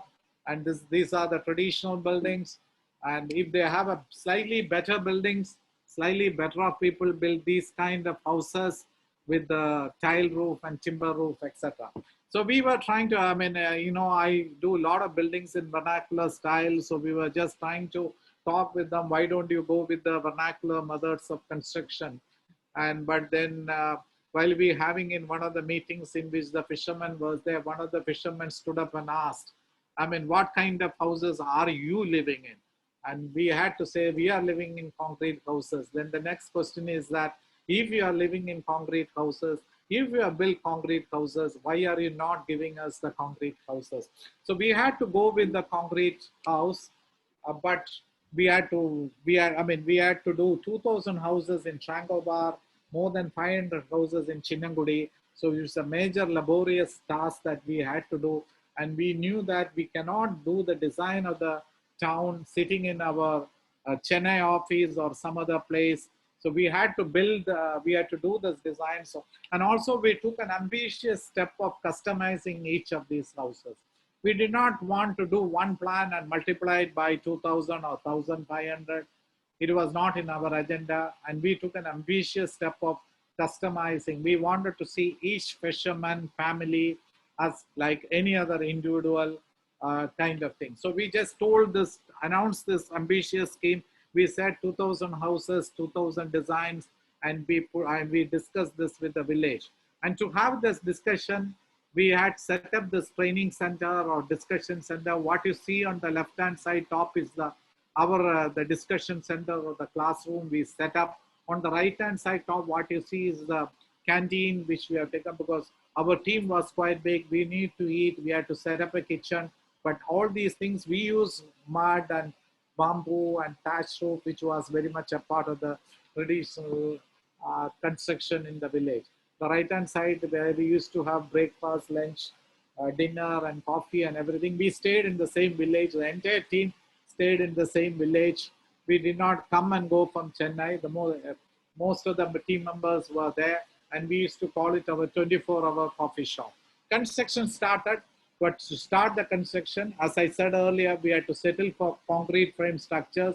We had raised the land by, say, depending on each location, we had to raise different levels. So what you see is the raised building, and we had to do a large kind of construction. We did not have a choice. What we did as part of the construction is to do 7 model buildings. We asked them to choose whichever model you want to choose. And out of the one model, we allowed them certain customizations so that they could, because this is what we said, 2,000 houses, 2,000 designs. And that is what we try to do.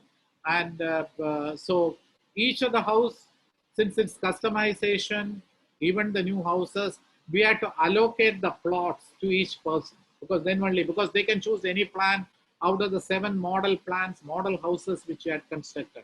So which means out of the 72 villages and towns which was reconstructed as part of the tsunami rehabilitation projects. These two were the only two ones where the beneficiaries chose the land site, the houses were designed, customized, so and the houses were allocated before the starting of the construction itself.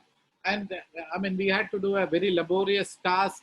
I mean, it was a 60 crores project in 2005-6, and we knew it was a very ambitious task. We did not give to any of the big contractors.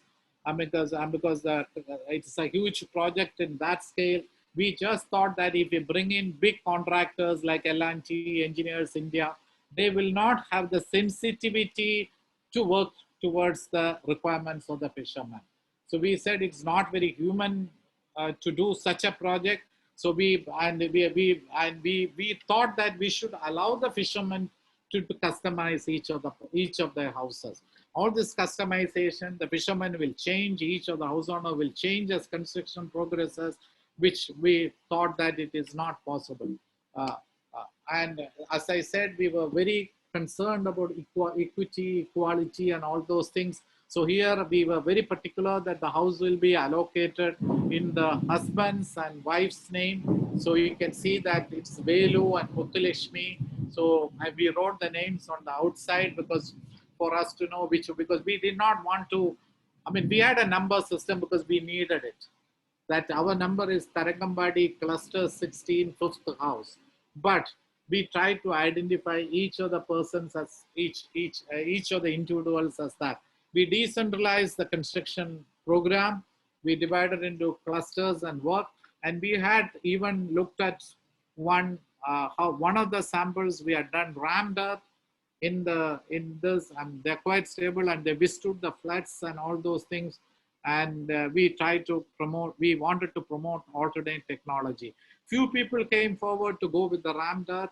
So this rammed earth, what we had constructed is with the help of the Unnar Sala Foundation. Sandeep Vermani is our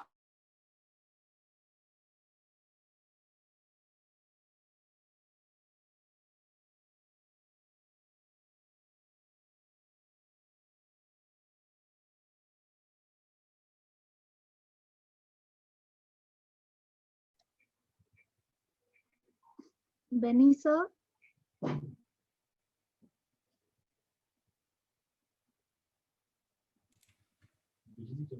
Hello, Benny sir, are you there in the meeting?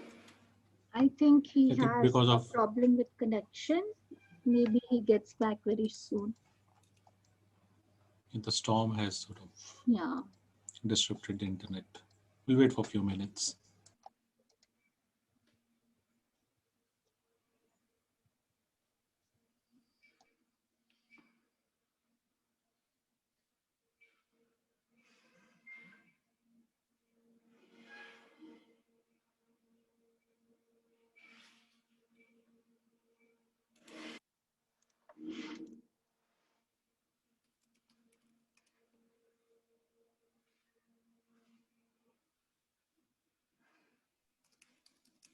Hello. I think there is some disruption. Yes, sir. It's raining very heavily in his place. Oh yeah, he said that, and we could hear the sound of rain also. Yeah. We are just checking with him. If it is going to take time, then we'll ask the next speaker to continue. Just give us 2 minutes to sort this out. Please.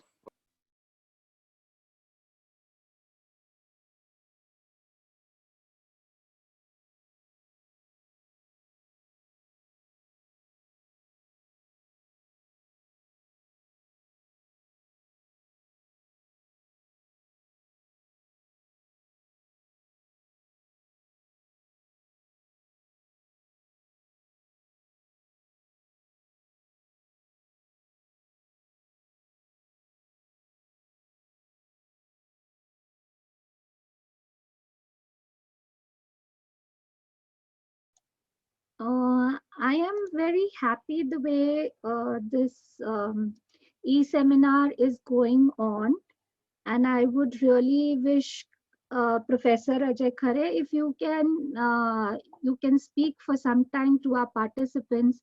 It's a huge opportunity that we are having you continuously in the program. And I'm very happy that you can also share your experience with us. Khare sir?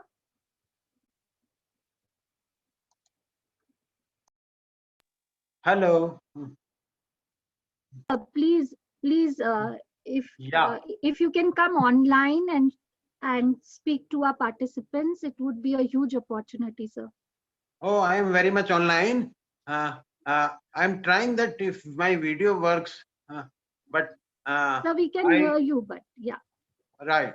Uh, uh, this really has been wonderful to hear Ram Satish ji from Roorkee, and then we have South uh, being represented by Dr. Kuriakos. By the way, whenever we will get in touch with Dr. Benny, we will congratulate him for becoming grandfather also. Yes. That is also some maybe included in his uh, uh, introduction. Because this is very rare that our conservation community and your people are becoming grandpas. But you see, our friends who are listening uh, should see this. What a wonderful opportunity for all of us. Someone mentioned that do we learn traditional knowledge system from our elders only? Well, that means we as conservationists and scholars of conservation have some ready job for us. We have to look for this kind of things and then try and find a way that how we can really put it for new generations. And this is what has been done by some stalwarts earlier, and that is how they became immortal. Yeah. Probably knowledge of earlier Vedas were put by Raja Bhoj and later on. So, and we know this kind of Puranic wisdom coming to us through documentation only, and we have a tremendous opportunity to put this traditional knowledge system in whatever format. I mean, probably we have to do a lot of research, as both the speakers this afternoon have emphasized. And in fact, it was so good to hear that even Dr. Benny mentioning that when we reach to a new area, we don't know their social and their aspirations as well as their customs, their culture. So you have to start from that. And so framework for learning that does also become very, very important. Sir, do you think this whole notion of kacha ghar and pakka ghar also comes in a way of looking at our construction systems, which are traditional, to get backseated and being neglected? Because the government policies is that we don't get bank loans on kacha ghar because they have a certain standard format of calling it a pakka ghar, and that usually happens with use of concrete.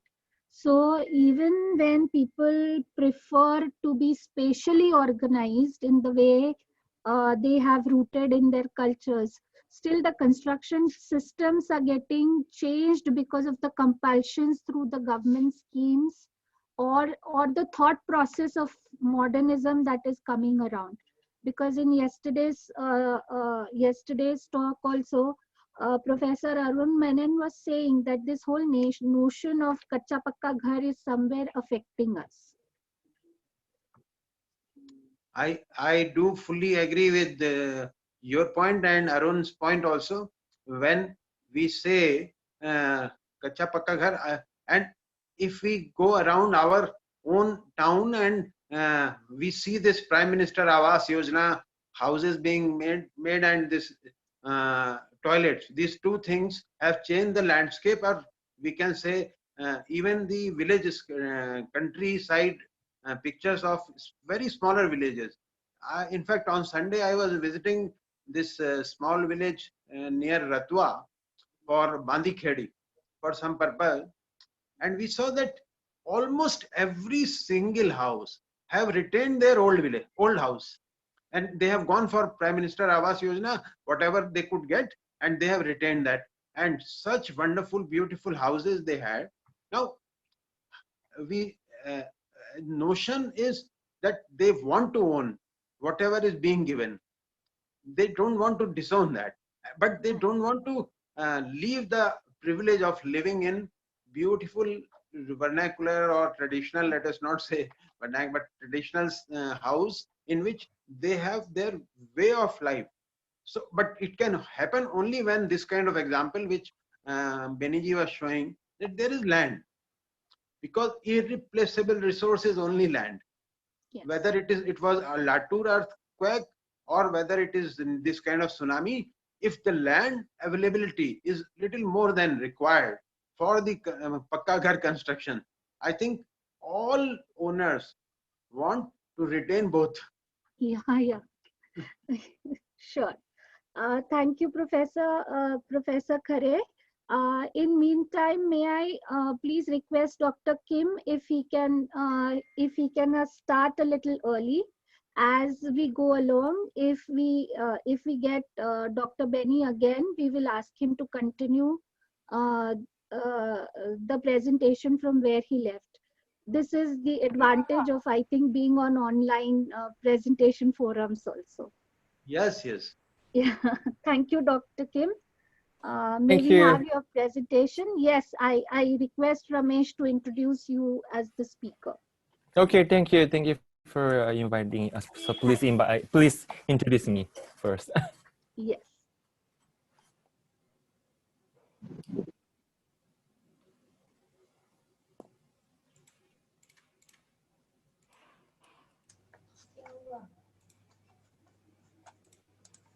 Mic off. Array.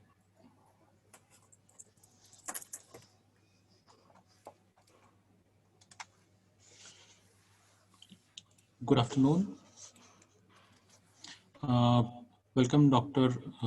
Kim Do-won, who is an associate professor in the Department of Civil and Environment Engineering at Ritsumeikan University. And he is one of the UNESCO chairholder professor on the Institute of Disaster Mitigation for Urban Cultural Heritage in Ritsumeikan University. He has conducted and organized international training courses on disaster risk management of cultural resources since 2015. Currently, his research focuses on community design of disaster risk management on historical district, both nationally and internationally. The main objective of his research is the sharing the best practices of the urban and local communities, sustainability and its cultural and social identity with the method of analytics, field investigation and communication tools and development. Uh, Also theorize these practices to transfer to the global context. Moreover, he has interest of the disaster mitigation planning to make the balance between the heritage conservation and the restriction of building control on heritage district. So, welcome Dr. Kim. I request you to start your presentation and share the screen. Thank you, Ramesh. So let's share my presentation for you.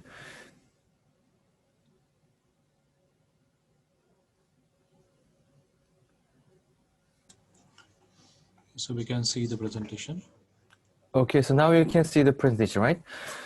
Okay, good afternoon again, everyone, and thank you so much for inviting me as a speaker on this really interesting research seminar, which is effectiveness of traditional knowledge system in disaster management.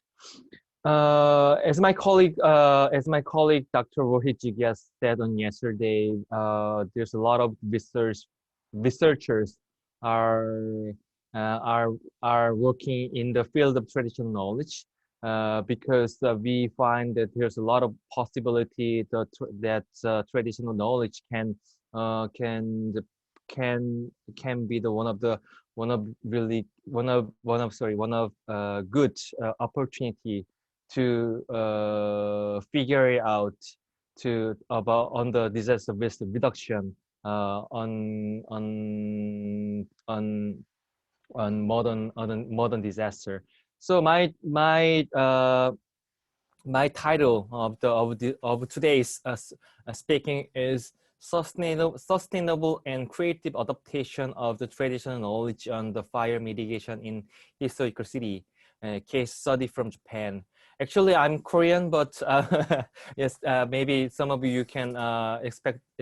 I am Korean, which you can find from my name. But I'm working at the Wisconsin University, which is located in Japan, Kyoto, and then it has the Institute of Disaster Mitigation for Urban Cultural Heritage, which we call it as a DMUCH, and then this is one of the research institute is focusing the disaster risk management focused on the cultural heritage. But our institute is focusing on urban cultural heritage and immovable cultural heritage. So many of times we working with ICROM and the National Institute in Japan for Cultural Heritage, which is working for movable cultural heritage. So, but anyway, today I would like to introduce about very creative way to adopt the traditional knowledge in Japan for only focus on the fire mitigation in some cases. So I will introduce some cases in Japan for you. I think there's no one do not know this where the place is. Yes, this is a Notre Dame Cathedral in Paris, and some of the researchers, they are saying the failure of the firefighting on the Notre Dame Cathedral is the modern technology, because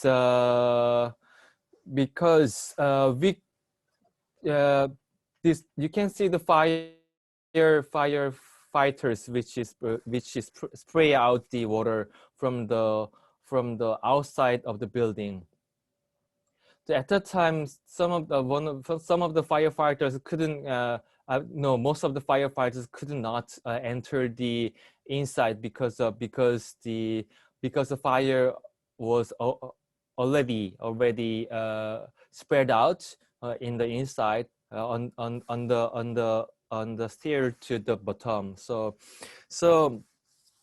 you know the every building, it has a roof. So actually, roof is the purpose of the roof is to protect the building from the rain or wind from the outside. So in this case, the firefighters is trying to spray the water to the inside, but because of the roof, it is not impossible to get water into the building in that days.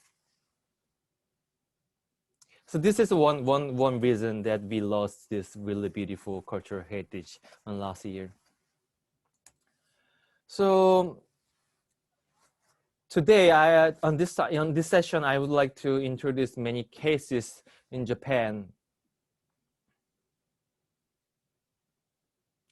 Only for especially focus on traditional knowledge and disaster risk reduction.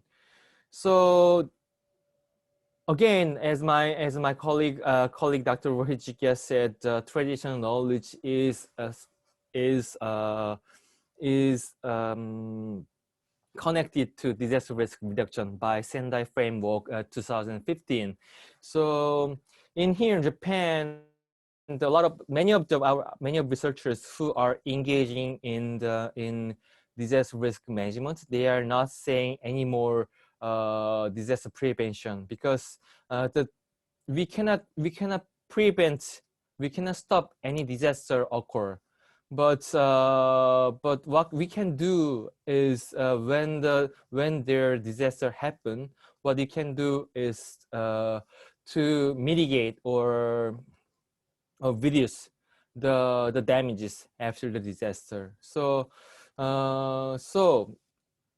so there's a two way to saying traditional knowledge. The key point of traditional knowledge is disaster risk reduction and the disaster mitigation.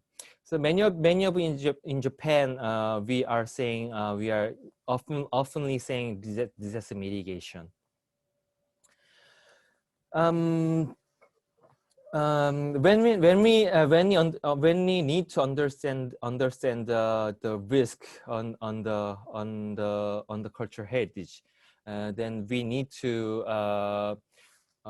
multidisciplinarily understand the vulnerability, authenticity, and diversity on historical and especially focus on their historical value and scientific value, social value on their cultural heritage side. But whenever we need to understand the risk, then at the same time we need to understand the multiple cultural context in the site and settlement. From my class, from my session, this is a key point that I want to say is we can find a lot of possibility, and we can a lot from the traditional knowledge, and then we can find the possible opportunities to make community engaged to DRM plan and sustainable management. So on my session, there's two big parts that I would like to introduce to you. One is the very typical firefighting system in Japan, especially for the firefighting firefighting water system, and the other one is the community system. So which are come from the traditional knowledge. So already I showed the picture. I showed the picture, which is a typical type of the Japanese water intake system. For example, we call it water cannon or drencher or sprinkler, something like that. Actually, there is all the system. It has a different name. So this is a what we called it as a water sealed system, which is installed in 2006. And so this is a picture of the firefighting drill on World Heritage Temple in Kyoto. And then you can find there's a lot of firefighters. They spray the fire hoses at several places, and then you can find that there's some water lines around these fire streets, pagoda, and we call this is a water cannon.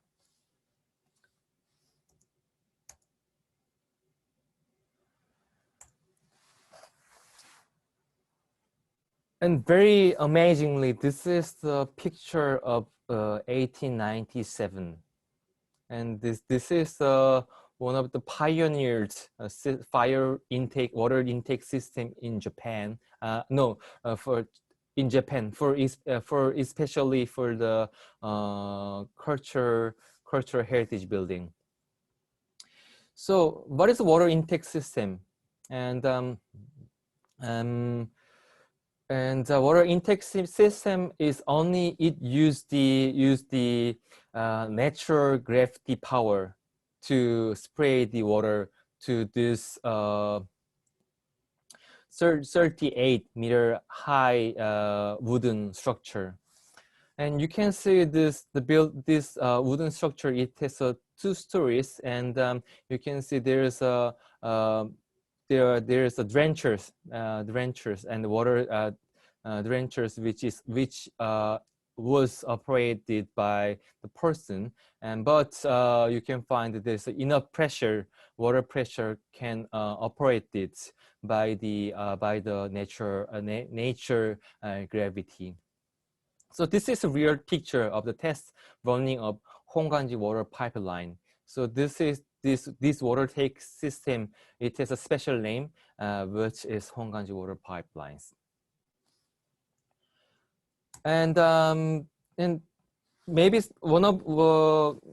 some of you, if you visit Kyoto or Nara on your life, then maybe many of you will visit you'd visit Nara and Kyoto. And this Todaiji Temple is the really important cultural property. Which is designated as a national treasure in Japan, and this is the highest wooden structure in Japan, which has more than 40 meters high, and then it has because it has a really huge Buddha statue on inside of the building. So because of that, it has also water intake system which can operate water spray to this really high wooden structure. But this temple installed water cannon in 1907. So the most oldest water intake system is Hongganji water pipeline. So why I would like to introduce this water intake system to you is because after this Hongganji water pipeline, a lot of temples and shrines they adopt the system with water intake system, which is really resilience to the earthquake disaster.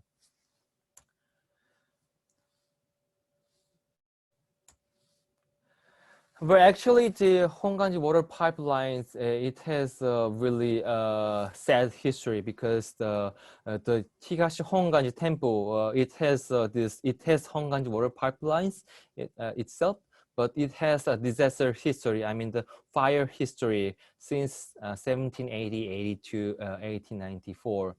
So during the 76 years, it has 4 times burning down, and then reconstruction. So actually, the Higashi Hongganji is one of the famous temple which related to Tokugawa Shogun. Tokugawa Shogun is who is famous for the unification of the Japan on the Japan history. So, but because of the fire and war, the Higashi Hongganji they lost their beautiful wooden structures 4 times. The older wooden structures 4 times. So because of that, they built this firefighting water supply system with this cast iron pipes, which were imported from this is Belgium. Actually, this is at the time at the year of 1864, which is the year for the Hongganji water pipeline had been installed in Higashi Hongganji. It's the year that Japan started to open their door to the Western culture. So at the time, they are gradually started to import the materials to build this wonderful system. So I would like to introduce about the Kyoto because Kyoto it is a small basin. So and then it has two big river. So actually, one of the shortage of the Kyoto is one of the bad things on Kyoto is the natural water shortage. Because of the natural water shortage, there's more than 4 times the ancient Kyoto city it has burned down. So actually, the main city of the Kyoto was rebuilt rebuilt 40 years ago. So, and the surround of the Kyoto city, it has more than like 300, 400 years of wooden culture structures. So because of that, Kyoto are always insufficient from of the water natural water, so that in 19th centuries the Japanese scientists they designed the canal from the lake which is the biggest lake in Japan. This is a really small part, the tail part of the Lake Biwa, and then actually it has a more than 10-kilometer length, but the scientists they designed and constructed water canal which can supply water from lake to Kyoto. And Keage is where the place which supplied the water to Kyoto city. The many part more than 90-80% of the water line come from this place. From Keage, it has a 4.6 kilometer pipeline, Honganji water pipelines, which connect to water reservoir in Keage to Higashi Honganji. And also the water reservoir, it has the independent water reservoir from Keage place. And firstly, the system can charge the water in reservoir. And after that, with only the natural gravity power, which the highest difference between Higashi Honganji and Keage, which is 44 meters, and then it can the Honganji water pipelines can supply the water without any water how can I say water power minuses. Actually, the Higashi Honganji it used this Honganji water pipeline as only for not only for the firefighting, but they use it as like natural landscape water because they believe that if they don't use water in usual days, then they couldn't operate this firefighting system at the emergency situation. And actually, after constructed this Honganji water pipelines, actually they are very fortunately there were not fire occurred in Higashi Honganji, but there's a 2 times that Honganji water pipelines was successfully contribute to the fire, which is 1950 Kyoto Station's fire. And actually, the Kyoto Station is very near to Higashi Honganji. but lack of the water, natural water resource, the firefighters they connect fire hose to this moat, and then they pump up the water to spray the water to Kyoto Station's fire. And there are Gion, which is the geisha district, which is really one of the famous district, the traditional district in Kyoto City. And then when there was a fire, the local citizens, they broke out the Honganji water pipeline, and then they use this water as a firefighting water. But because of the liquefaction, so the water supply was stopped since on February 2008. But now I and my colleague designed, and then we suggested that there's a new way to inherit this firefighting system, the Honganji water pipe system, which insert new pipe, the new pipe which is the material, which material is polyethylene, which is really flexible. So we designed this method to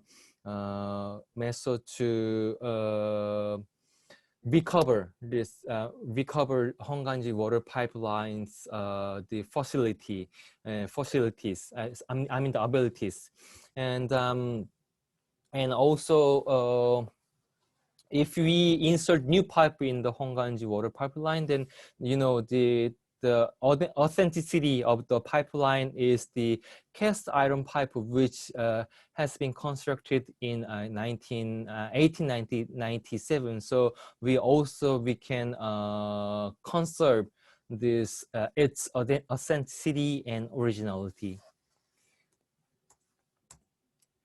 So this is the Google view from of the Higashi Honganji Temple, and this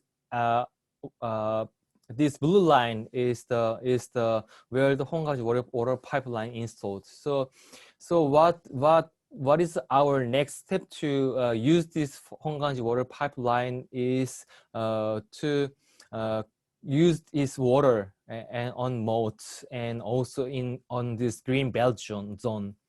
So actually the Higashi Honganji Temple is it has the green belt zone, but the green belt zone it is divided with the official street. So when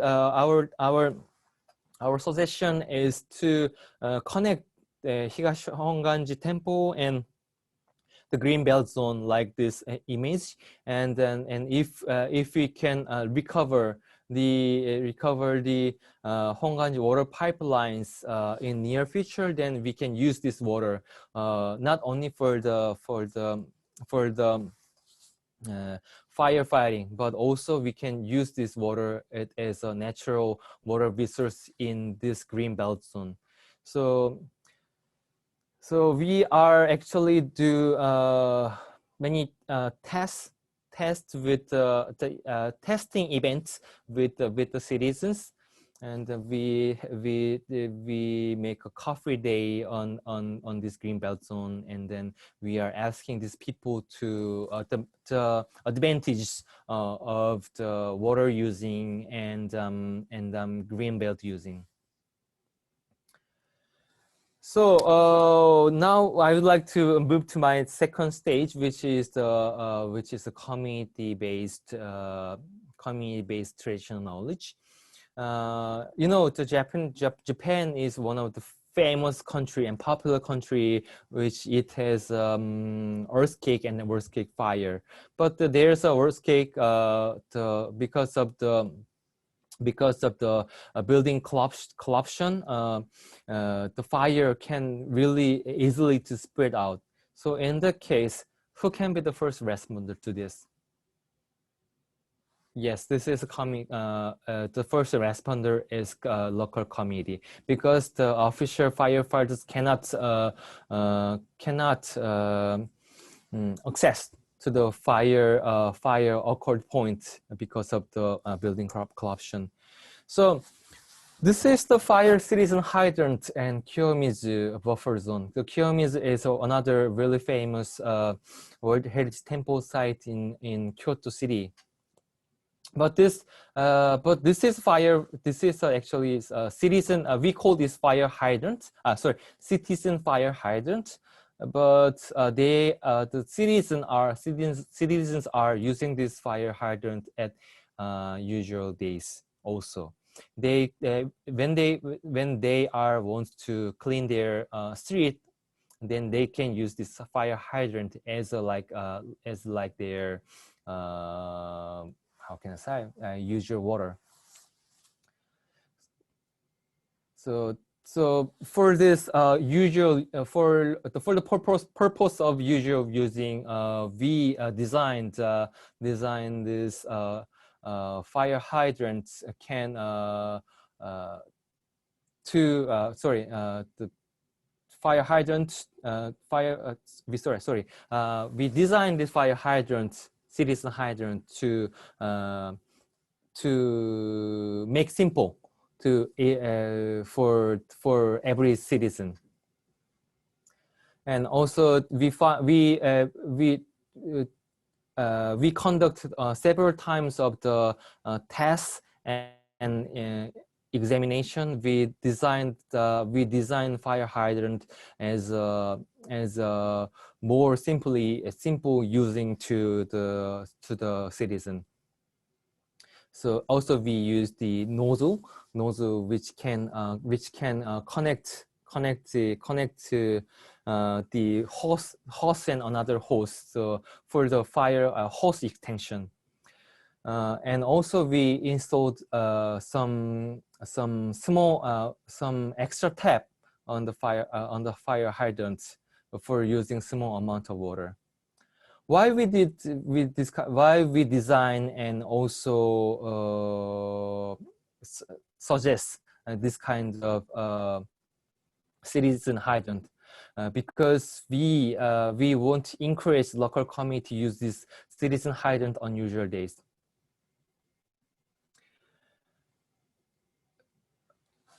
For the better communication with the local community, and then when we adopt the traditional knowledge,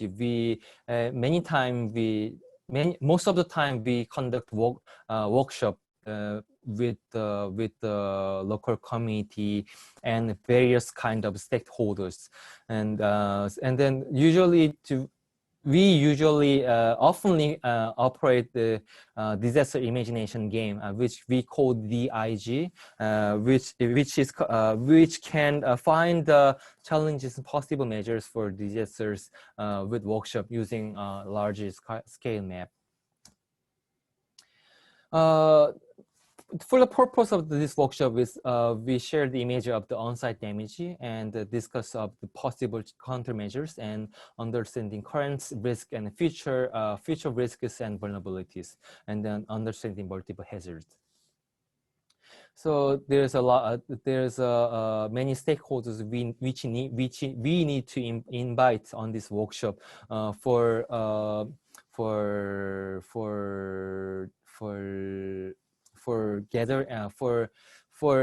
design the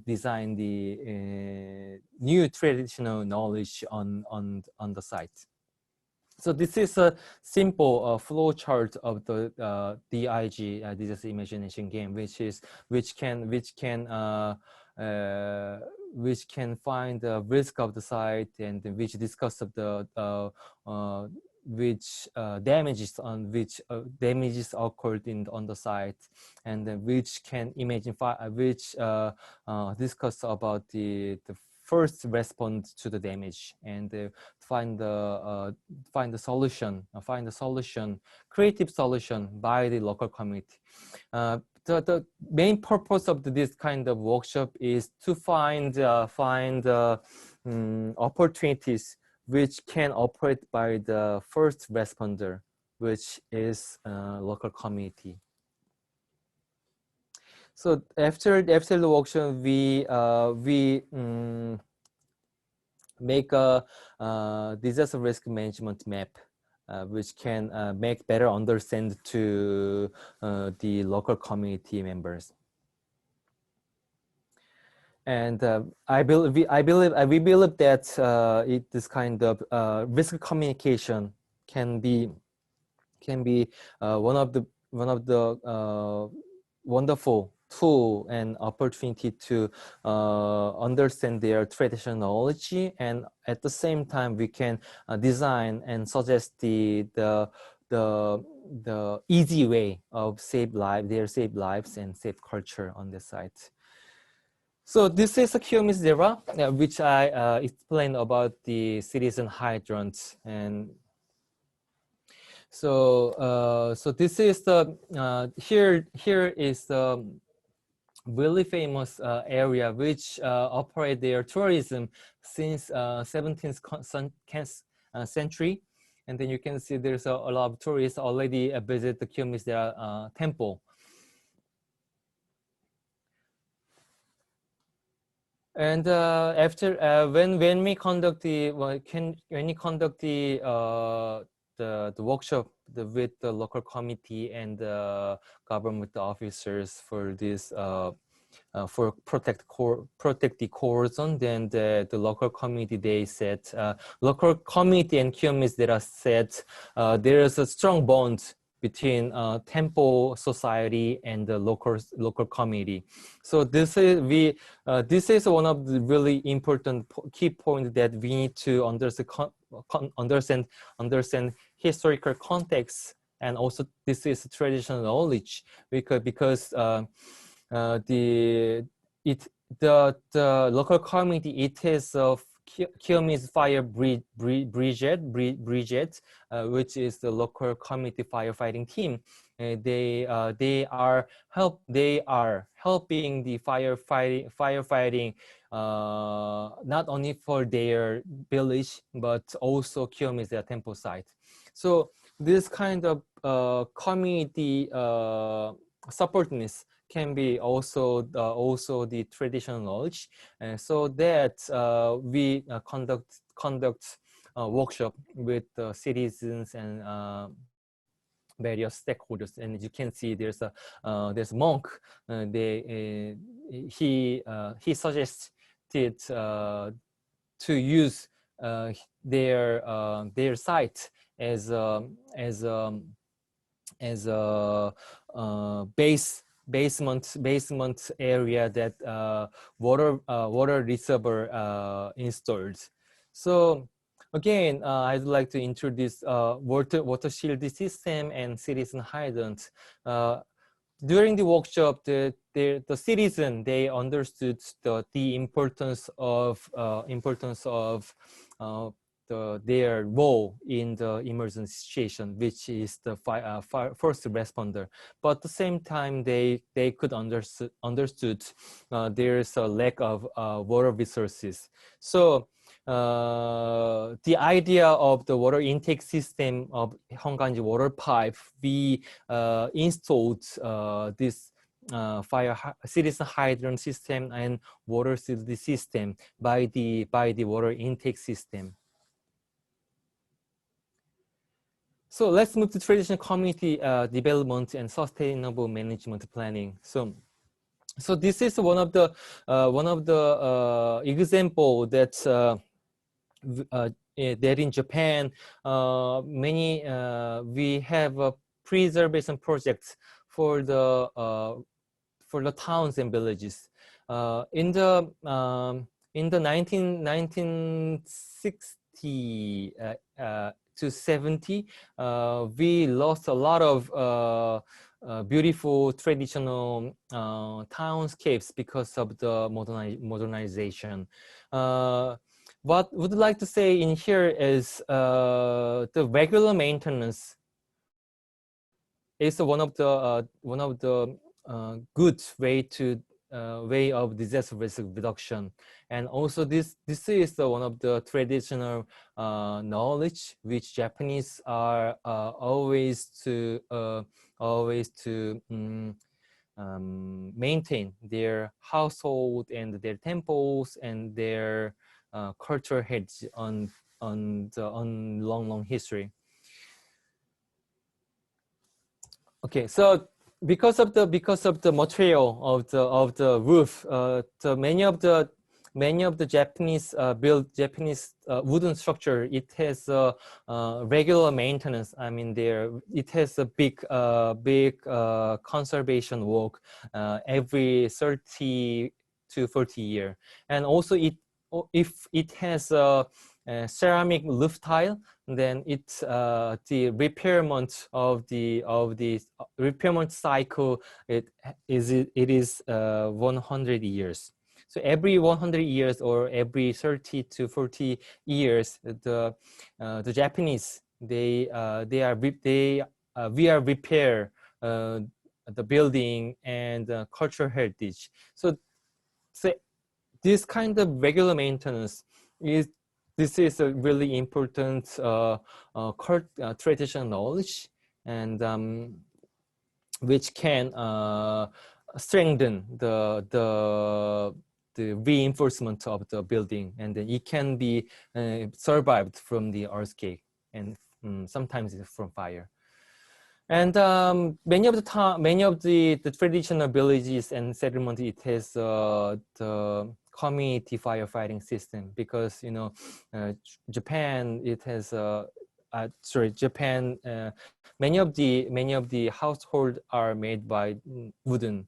So, but the wooden structures are always facing to the fire risk. So there are firefighting teams, community teams on the traditional village. So always we are trying to understand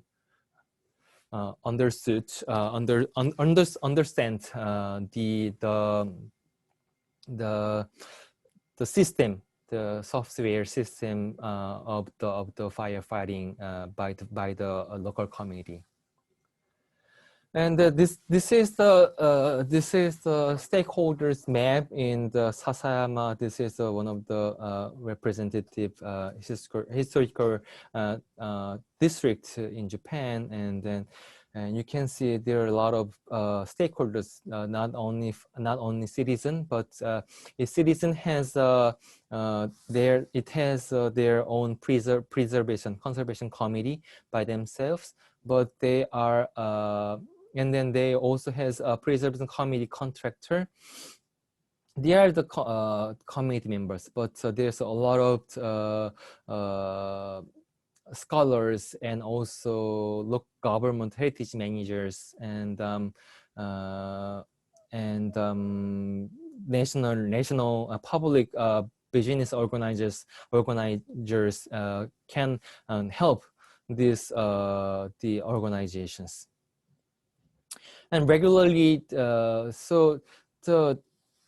what we can learn from Japanese case is regular maintenance and regular meeting and regular study, something like that, because and then also regular event for the disaster prevention.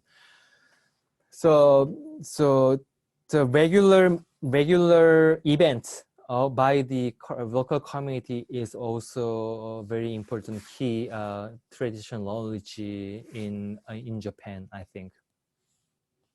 And you can see the beautiful picture of the one on certain district in Japan, which is Tsumago.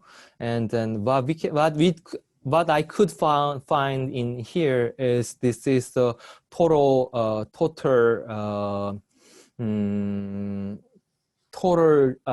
management cycle and system in Japan, which includes conservation management plan, disaster risk management plan, utilization plan, and environmental preservation plan.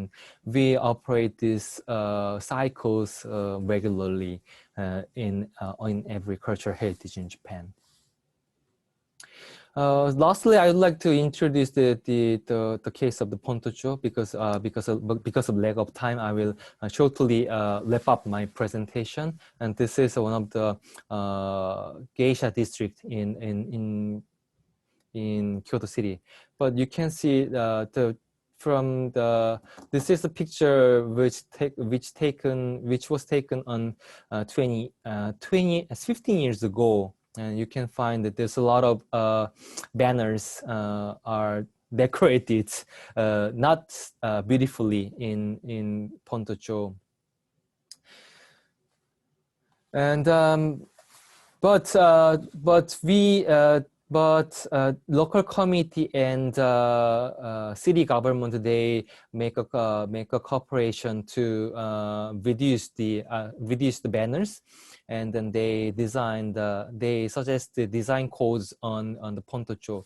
And so the left picture is a typical scenery of the Pontocho, but nowadays there's a lot of tourism in Pontocho.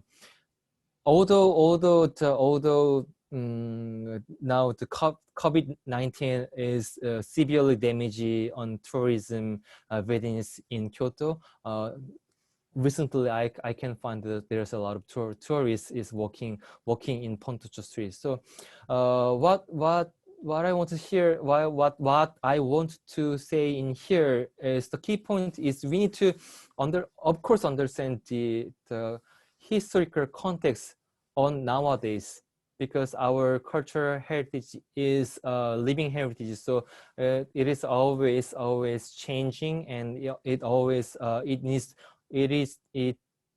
need to adapt the new way to survive or new way to promote by itself to the people. So nowadays, when we need to consider the disaster risk reduction in Pontocho, we need to understand we need to consider the safetiness of the tourists in Pontocho. Actually, there's a fire. We are always learn a lot from the historical disaster, so that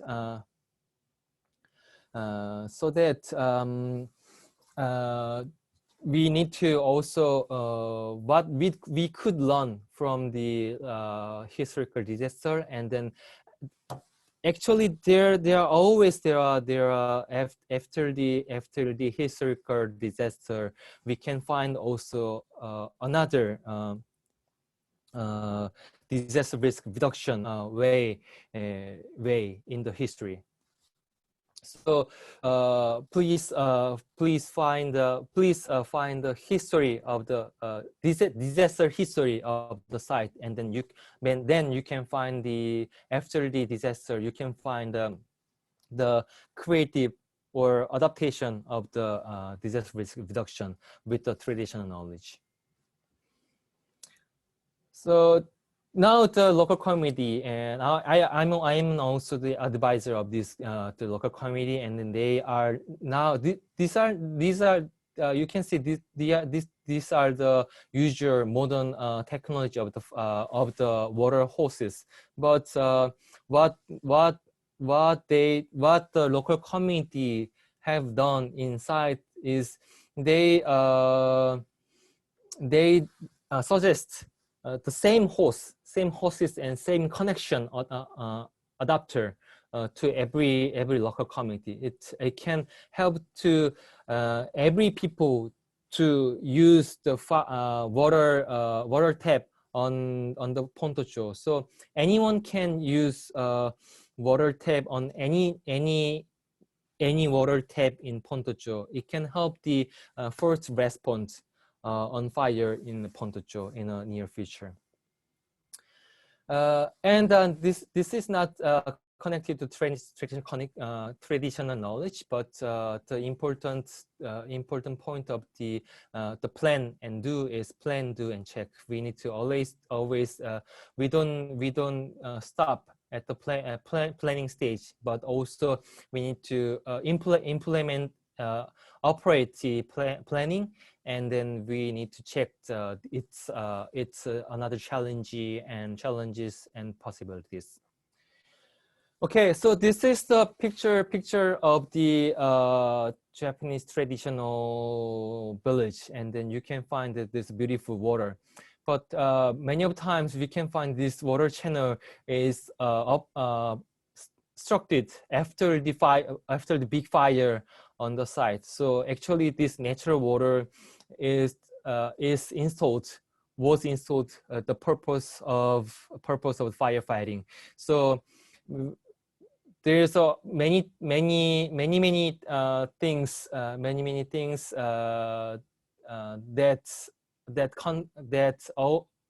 that existed in the historical site, traditional site. You need to evaluate and analyze what is the purpose of its purpose. So many of times we could find the water channels, water lines, water lever is constructed for the purpose of the firefighting. But you know, in the modern times,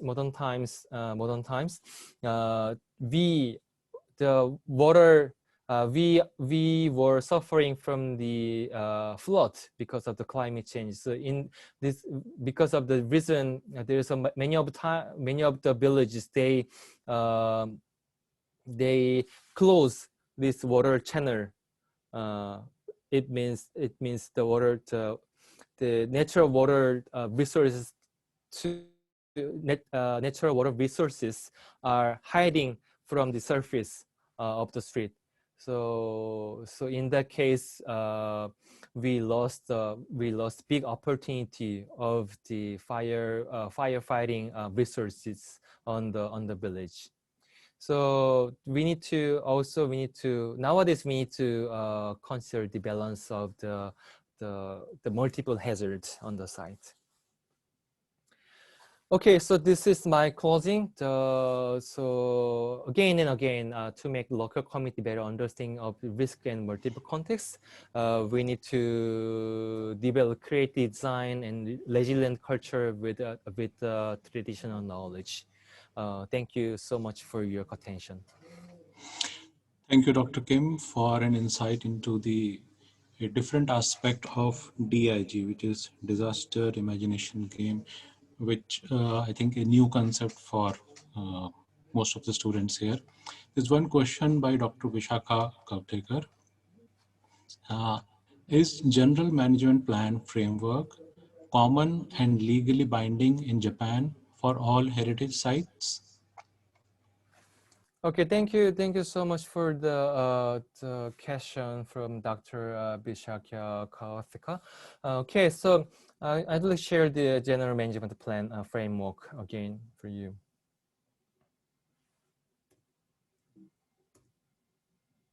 Oh, sorry.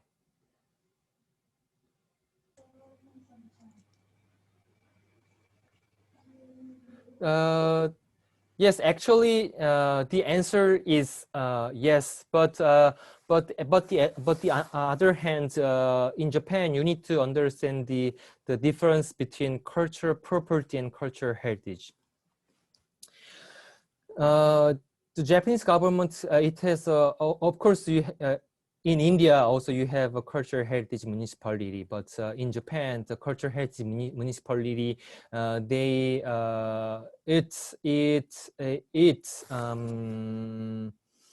it maintain, and then they manage the cultural property in Japan. But I would like to introduce the difference between cultural property and cultural heritage. The cultural property is it has a designation by the national government. So you know there's a lot of cultural heritage in the world and also in Japan. So we could not help help the manage all the culture heritage in Japan. So there's many categories in cultural heritage in Japan. And cultural property is which is designated by the national cultural property law. So actually the general management plan is only adopt for the cultural property. So, but many of the local governments, they also customize and then they adopt this general management plan so that they also operate this cycle to the cultural heritage which has not designation by the national government. Thank you, Dr. Kim, for the answer. There's one more question. How community participation for future can be described and their asset in heritage conservation? Yeah, I think. Okay, thank you for the question by Skanya Sharma, right? Sukanya Sharma. Okay, Yeah. how the community participation for future can be described and their asset in heritage conservation.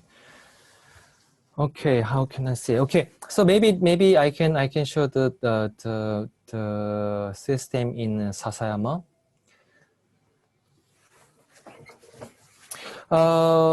We have 120 preservation districts for groups of historical buildings. This is one of the designated cultural property in Japan. And when we designate it as a group of the historical buildings, we always need to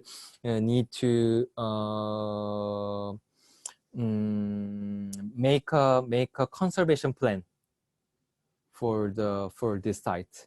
And then every conservation plan, it needs to create create the preservation committee, which is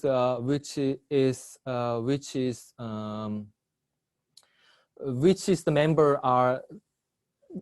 All of the member of the preservation committee is local community. So the leader of the local committee and the owner of the historical building in the town, they create this team, and then they regularly make a meeting for the main preserve or conserve and maintain the historical building by themselves, because the numbers of the building on the site, we cannot maintain all buildings at the same time. So the committee, they decide the every year's annual plan for the conservation. So this kind of preservation committee by the local community can help the future conservation in the district. Is it enough to Yes, sir. I think it is enough. Mm-hmm. So there are a few more questions, but due to the constraint of time, we will probably ask at a different forum. So thank you, Dr. Kim, for your presentation and answering to the questions. We request you to stop the screen sharing, but please be with us for the presentation by Dr. Benny, which will start in another 5 minutes. We'll take a short break for 5 minutes and then start with Dr. Benny's presentation again. Yeah, but meanwhile, Dr. Kim can answer Mukta's question. No? Welcome back, Benny sir.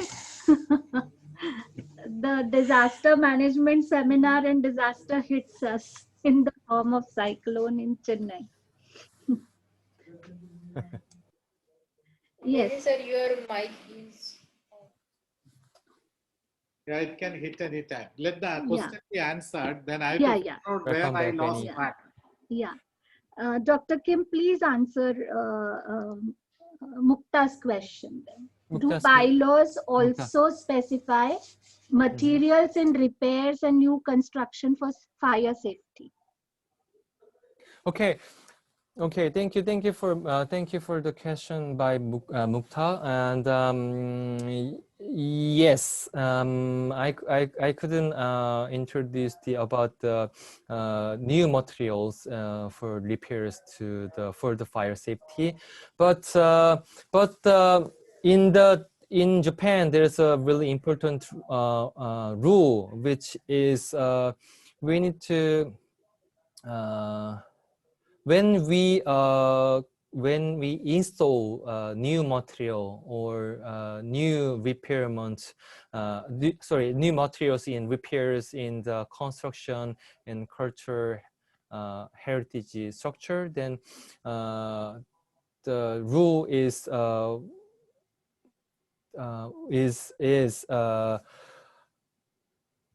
if there's any offer to remove the new material, I mean the new system on the structure, then we need to answer the offer.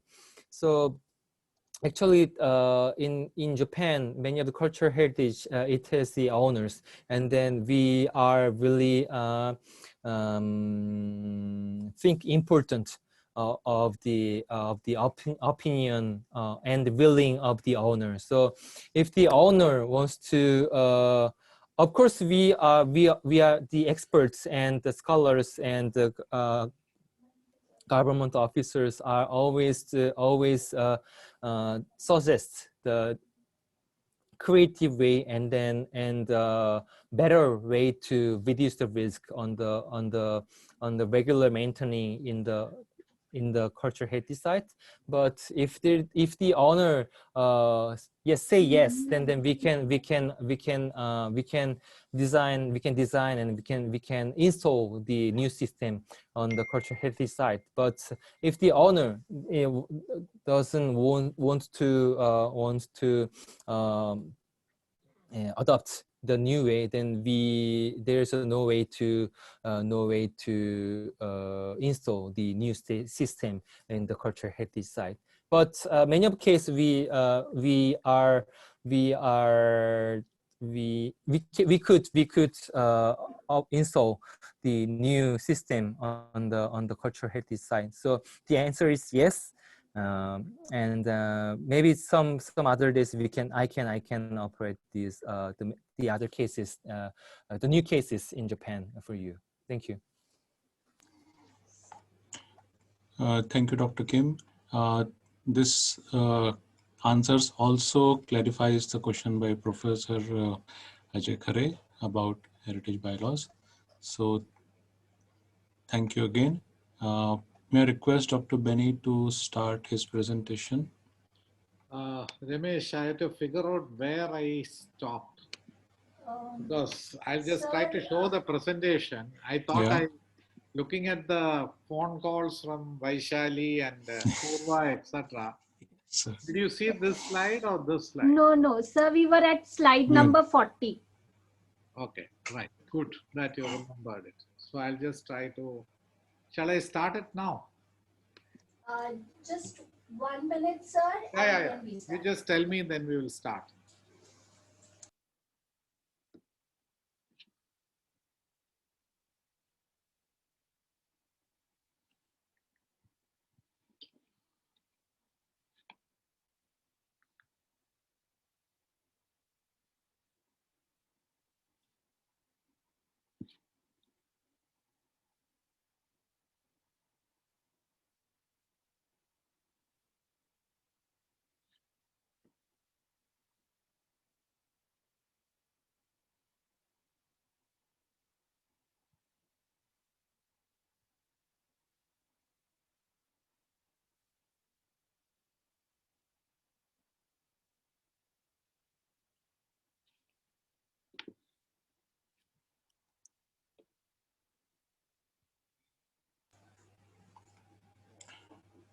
Yeah.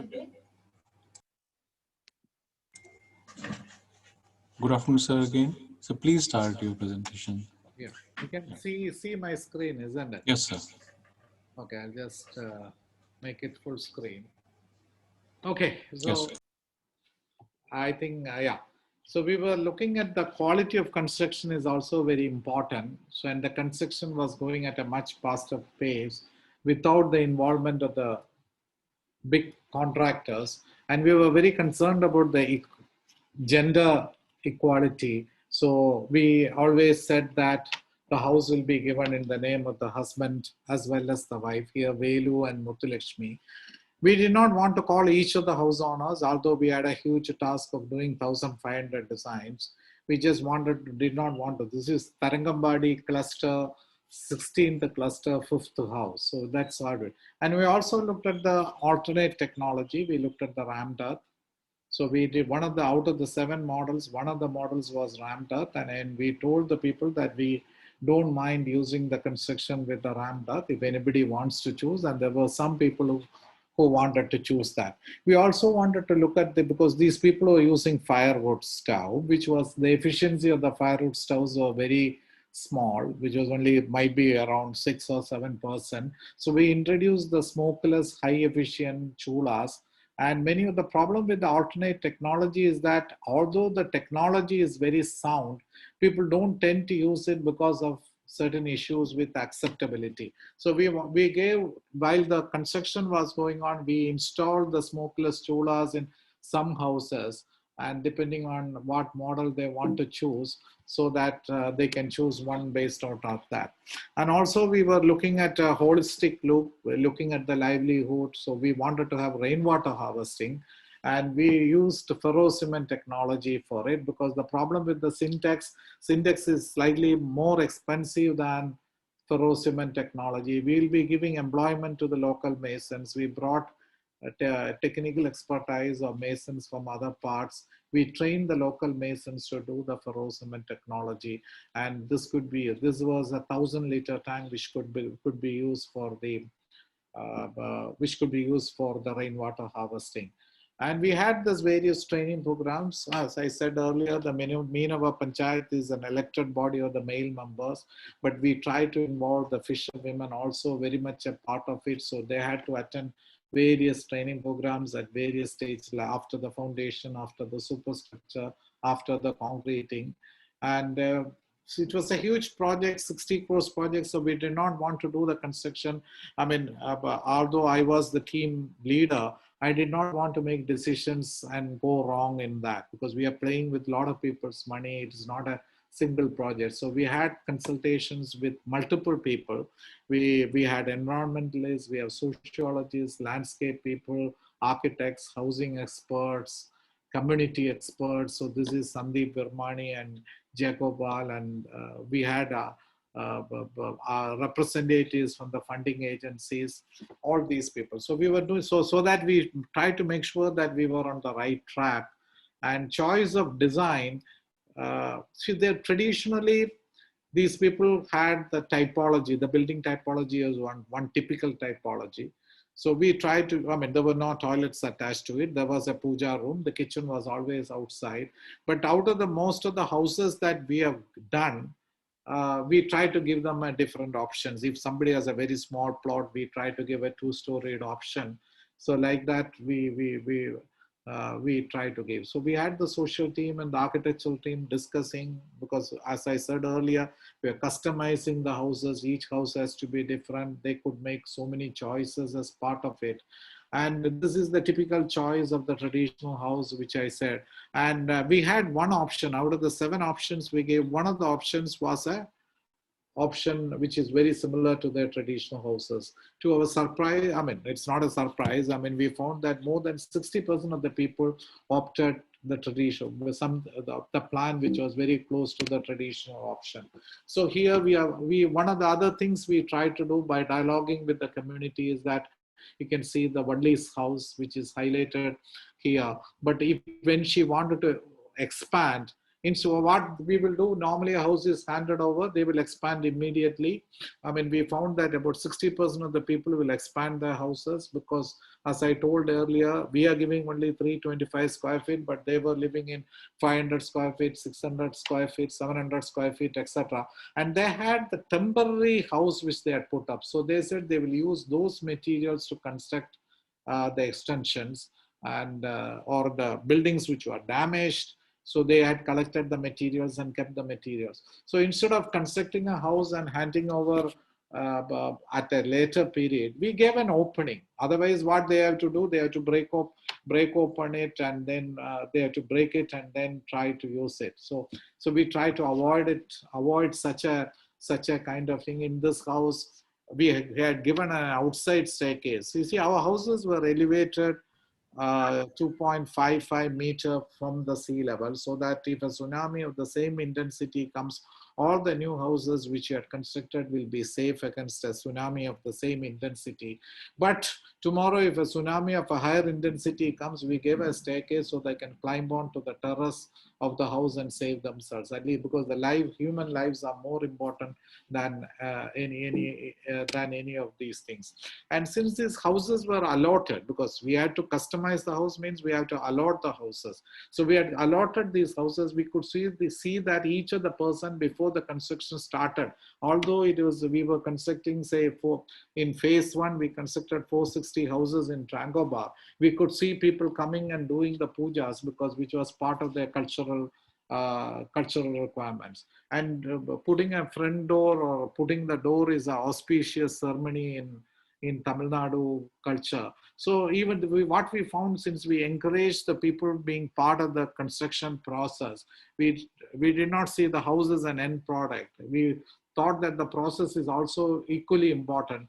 We found that they were coming and trying to do the puja when the door is placed. For example, the house on the right, you don't have a sunshade on the left, because they were going to extend that side. You can see the reinforcement being put, because they'll be, so that we facilitated the extension of the houses.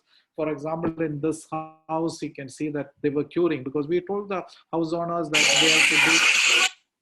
they have to do the curing. And early morning when we went out, we could see the families, women, men, everybody coming and doing the curing of the house. And because we are given the water, a ferrocement water tank where we store the water, and then they do. So you can see, I'll just show this video.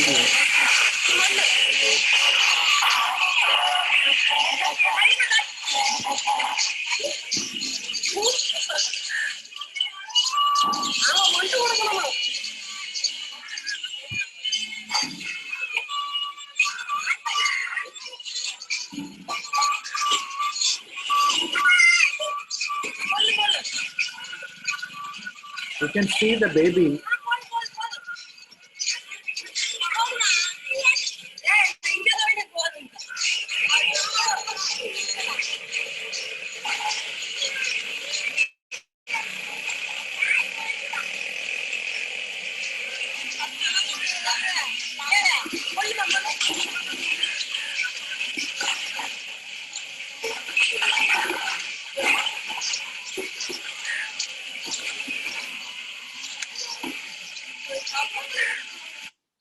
For us, the construction, the participation of the community, we wanted to the highest extent. And fishermen, when we asked them, do you want to be part of the construction? They were not willing, but fisher women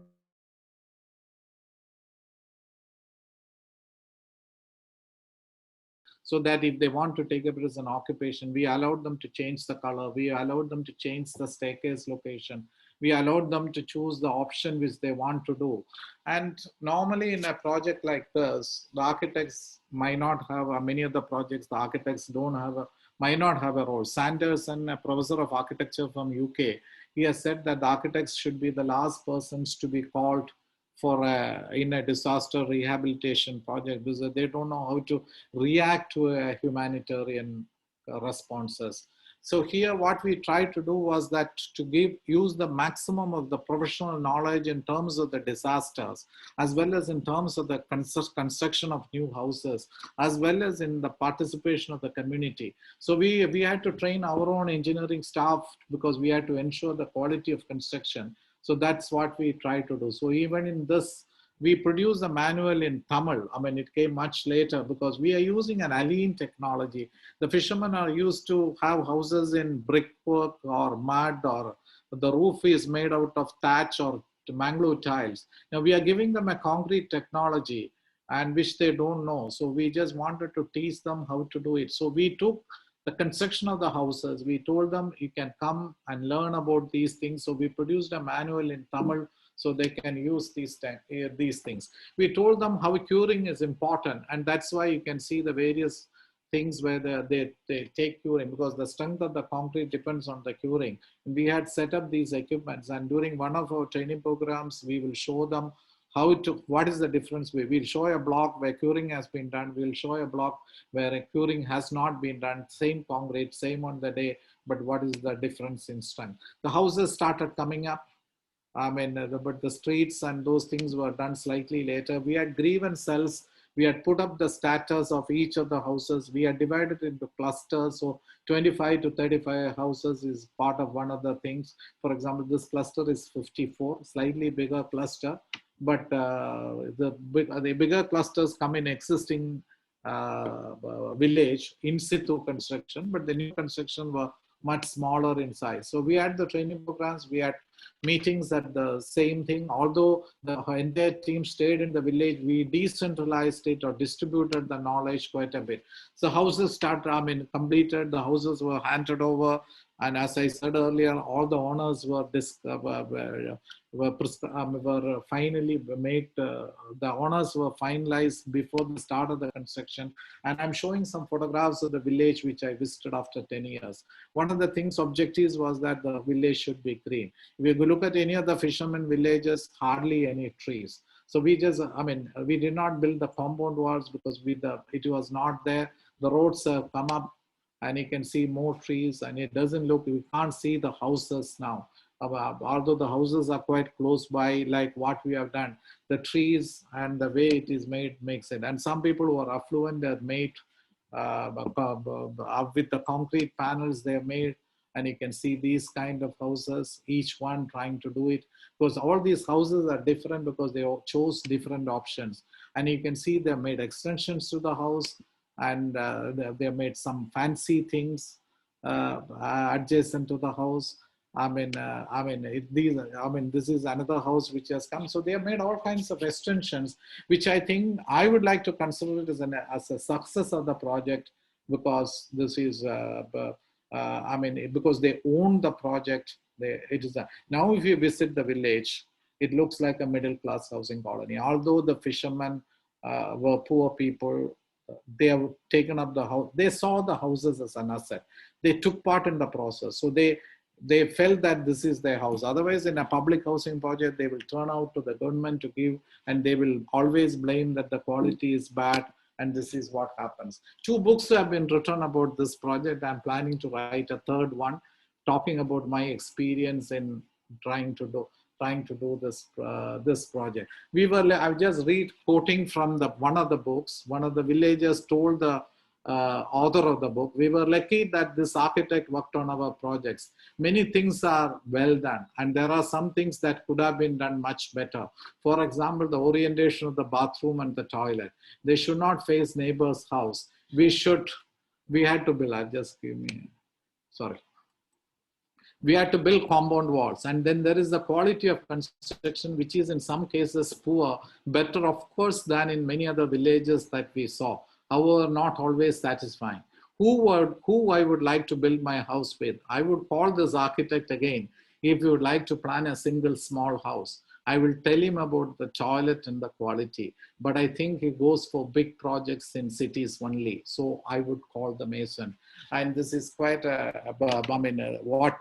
it touched me into my heart. I don't know who the owner or which fisherman said this, but it's the fact that he is remembering. I don't know. I mean, it was a huge team working in as part of the project, and it was still, I mean, they could think about the person or the, I mean, at least they knew. I never thought that because it was all part of the project of so many houses which were given to them. And also there was a study done in by one of the architects, and who tried to look at 3 projects and try to look at the satisfaction and involvement, etc. The list of beneficiaries, we are slightly lower, 99%, but what the technology views, I mean, the dark gray one is Tarangambadi, which I did. The other 2 are done by 2 other architects. Sanitary facilities, we are way ahead at 88% because we wanted the toilets to be used by the people, and that is the size of the plot. Every plot is 3 cents, but the way we divided the plot, they seems to be happier. The size of the house is the same, but they have extended the house plan, all these things, quality of construction, although there were complaints, but people say our quality is much better. If you are not given a quality of construction, it would have become a liability for those house owners. And this is what has happened. So I'm just trying to explain, you have to combine the contemporary or the 21st century know-how or how to do it. Don't see the house as a product.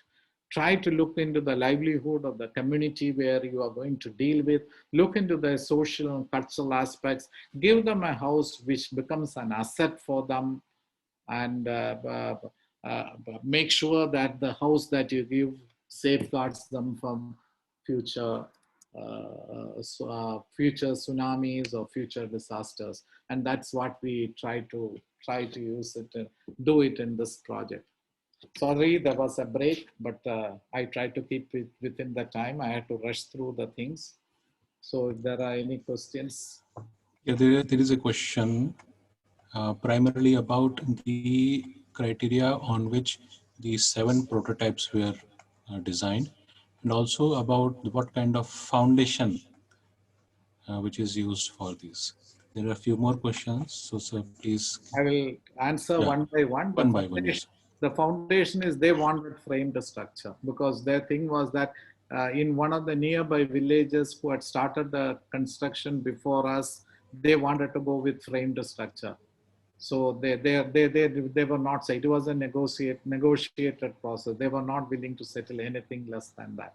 So we had to give in. We told them the cost of the house will go up. It will be difficult to maintain in a very saline environment, but the community was very adamant that they want to go with the concrete structure. So it was a concrete footing, sandy soil in the beach. So found the soil was reasonably good. So that is what we did with that. I'm now trying to look at the 7 housing models in 325 square feet. For example, we have a 2-storied option because if somebody wanted to stay in the old village and they wanted to have a house in a low-lying area, we try to encourage them to take this 2-storied option because they can climb, they can get into the first floor, because we wanted to make sure that even the existing village houses which they do in the existing village also is safe. So wherever we could do new houses, we extended it, but we try to see to the maximum extent that the houses are safe. So within the plot, what are the possibilities which we wanted to we wanted them to choose. Some houses had arches, some houses did not have arches. There was one option with veranda. There was some options did not have verandas. Some option had puja room, some option did not have puja room. Those options which did not have puja room, they went with that option because they will be adding a puja room immediately. Socially, culturally, they wanted a puja room. So this is what, I mean, it's a small 325 square feet. The area was slightly different. Some will be 310, some will be 340 or something like that. So the area would have been slightly different was the area. So that's what we try to do it in the overall process. So one question by Smitha about vernacular construction versus the modern construction. See, the thing is that I showed in the picture in the presentation where a thatched house, which is right on the beach, was able to resist the tsunami. Whereas there are concrete constructions which was built in a low elevation, were completely taken away by the tsunami waves. So it is not the distance or the materials used. Tsunami comes with such a great force. The waves come, the water come in at such a height. So it's not like floods where the water comes slowly, rises slowly. Here the water comes like a wall with a lot of strength, and it's very difficult to even, I don't think even with an RCC you will be able to withstand a tsunami. And so that is what that is what happens. So there is nothing wrong in going for a vernacular construction, provided you give that elevation which is required. So our solution worked on the elevation, but then the community as a whole did not want to go with the vernacular construction. But you can see that when they extended many of the houses, some of them used bamboo and thatch and tiles, etc., to extend the houses, which shows that it's just the house as a status symbol. I mean, concrete houses gave them more status. Government is giving these houses free, so let us have a better concrete house. Why should we settle for a tile house? That was their argument. So there is a question by Mukta Deshpande and Gayatri about the community spaces which are planned in. Yeah, see, we tried to plan the community spaces. I mean, I did not show. In Chinnangudi village, there were no community space. There was only a temple was the only community space before the tsunami. The fishermen used the beach. There is a lot of space in the beach for them. Everything is the beach. And then the second thing is the temple. In Tarangambadi, within the fishermen settlement, there were no schools, but a school has been given by another agency as part of the thing. They were just building schools in different villages. So we did not have to design a school. We designed a community hall, and all the model buildings were given us. I mean, next to where the model buildings were made, we had put up the community hall in the same compound. And they wanted to open a stage where they wanted to have some public functions. So those things were done. The temples they wanted some works to be done for the temples. Those were done. And the government has laid down the roads. See, we had raised the land by making a huge rainwater harvesting tank. The rainwater harvest, which is a very traditional in Tamil Nadu. They have the traditional, they call it airy, huge tanks. So what we did, we dug the earth from there and filled up the land, so that we tried to balance it. This is nothing new. I mean, Hassan Fati has done. He converted the pond and they used the mud to make the houses in Gurna village as such. So with the roads had a hierarchy. Some were 6-meter roads, some were 9-meter roads, and some were 4.8-meter roads. Although the fishermen did not have any cars or they did not own cars, we still wanted at some point the fishermen will own cars.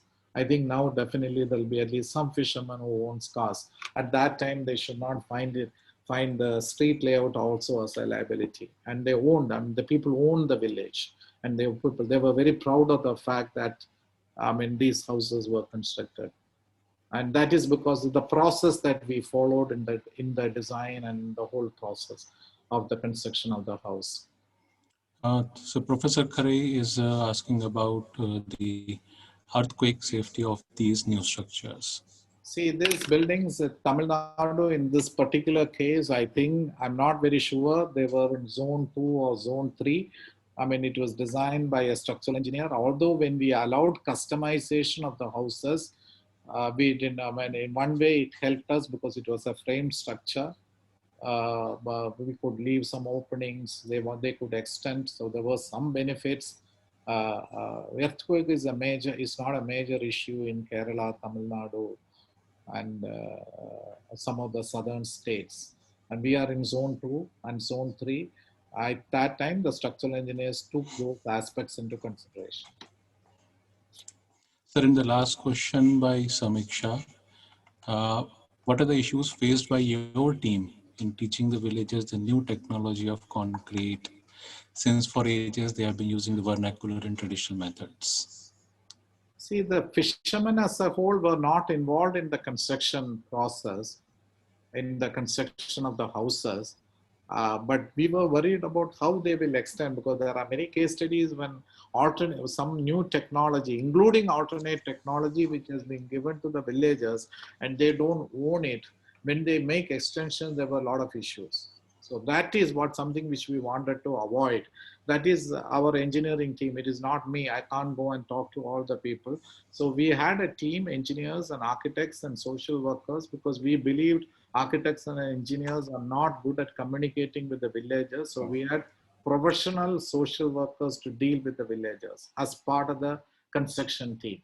So, and there was experienced people, but most of the groundwork in the engineers and architects and everybody was young engineers, because you had to come and stay in the village. So that's how we were able to do the project. And the biggest challenge we had was the architectural team and the social team understood the concerns of the community, but the engineering team and the contractors unfortunately did not understand the concerns of the villagers, because they were only involved. So any fisherman wanted to make any changes, we had to revise the drawings. The architectural team and social team took it as a challenge, but the engineering team saw it as a liability. They said it's delaying the whole process. I mean, that was one of the major drawbacks of the overall system. But the success of the project, or what happened after 10 years and all those things, show very clearly that the fishermen took to the building to their heart, and that is what has happened. Okay, thank you, sir, Okay, for thanks. your presentation and also answering the questions. Yeah, thanks a lot. We'll wait for the next presenter for the time being.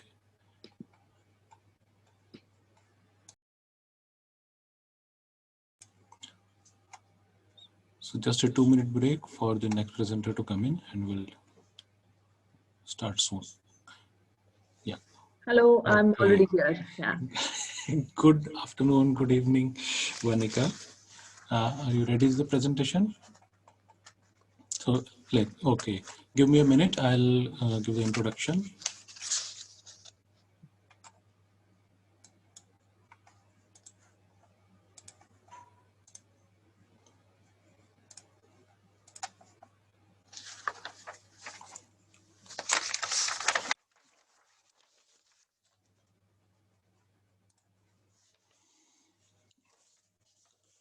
So welcome, Vanika Arora.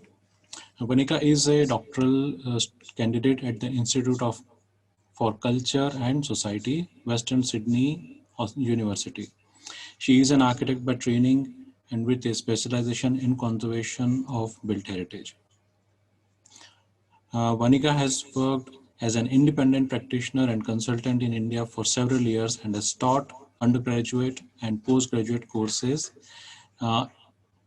in architecture, urban design, and heritage management. Her doctoral research explores the reconstruction of built heritage in Kathmandu Valley, Nepal, in the aftermath of the Gorkha earthquake of 2015. So, welcome again. I request you to start your presentation.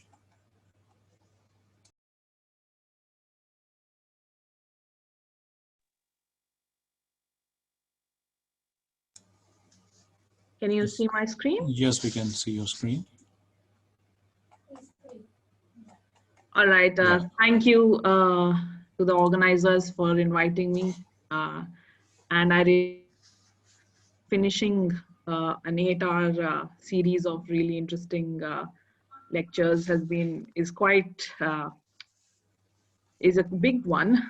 But I hope to hopefully ask all the participants to reflect on what's happened in the past couple of hours in the different sessions, and maybe recap some of the themes that we've already discussed, and sort of perhaps critically question some of the things that we take for granted. I'll be discussing 4 things in my presentation today. The first one is regarding the evolving discourse of heritage in Nepal. We tend to think that the idea of heritage is a static one, especially in South Asia. when actually the ideas of heritage have been not just influenced by Western ideas, but also from within the nation and within the region. So I'm going to talk a little bit about that. The second thing I'm going to talk about is the different framings of post-disaster reconstruction. So as conservation architects and people interested in heritage, we have one understanding, but there are multiple understandings of what post-disaster reconstruction could possibly entail. The third thing I want to talk about is how tradition can be invented or reinvented, as is the case in my study in Nepal. I want to talk about how there are certain ideas which seem like they've been prevalent in Nepal's heritage industry for a long time, but they're actually quite recent. And the fourth thing that I want to talk about is how expertise gets created through reconstruction, through post-disaster recovery, how different kinds of expertise, whether it is in labor, whether it's in craftspersonship, whether it's in the fields of architecture and engineering, how they are created and recreated. So these are the four themes that today's presentation will cover. You've already heard over the past 2 days about the Gorkha earthquake. So I won't go into too much detail about the scale and the magnitude of the earthquake itself, but just to reflect and sort of recap the key point that there have been one major earthquake each century since the 13th century in Nepal, according to recorded history. So Nepal is known as a country which is always between earthquakes, and the most recent one, the Gorkha earthquake in 2015. But its history is punctuated by, and its built traditions are deeply influenced by its geography and its constant vulnerability of living within one of the most geologically active zones in the world. My study area is the city of Bhaktapur, which is within the Kathmandu Valley. So if you look at the image at the bottom of the screen, that's an approximation of the Kathmandu Valley in the 1970s. It looks quite different now. It contains Kathmandu, Lalitpur, and Bhaktapur as the three capital cities. And Bhaktapur, being slightly away from the two main cities, has always retained a fierce sense of independence, has retained a distinction from both Patan and Kathmandu. And it poses some challenges which are not seen in the rest of the valley. Bhaktapur's historic core is also a UNESCO World Heritage Site. So it's important to remember that while it looks very much like a historic town, it has been at the center of lots of westernized influences right from the 1970s, which is when it was nominated as a UNESCO World Heritage Site.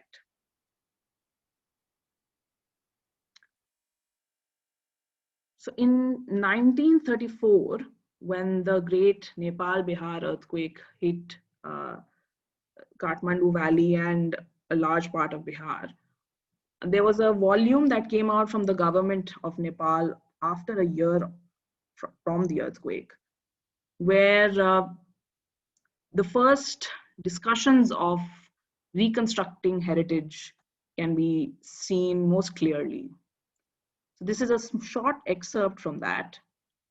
Here, the author, Jadha Prem Shamsher Singh, he says that many of the ancient Nepalese works of art were lost, and it is a matter of great sorrow that many of these artistic buildings that had gained fame in foreign countries were destroyed within a few moments.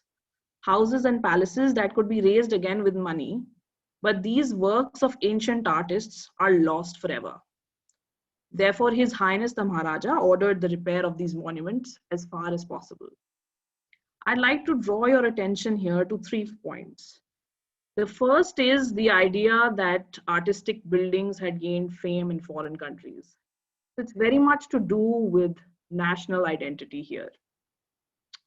The second is the idea that these work of ancient artists are lost forever.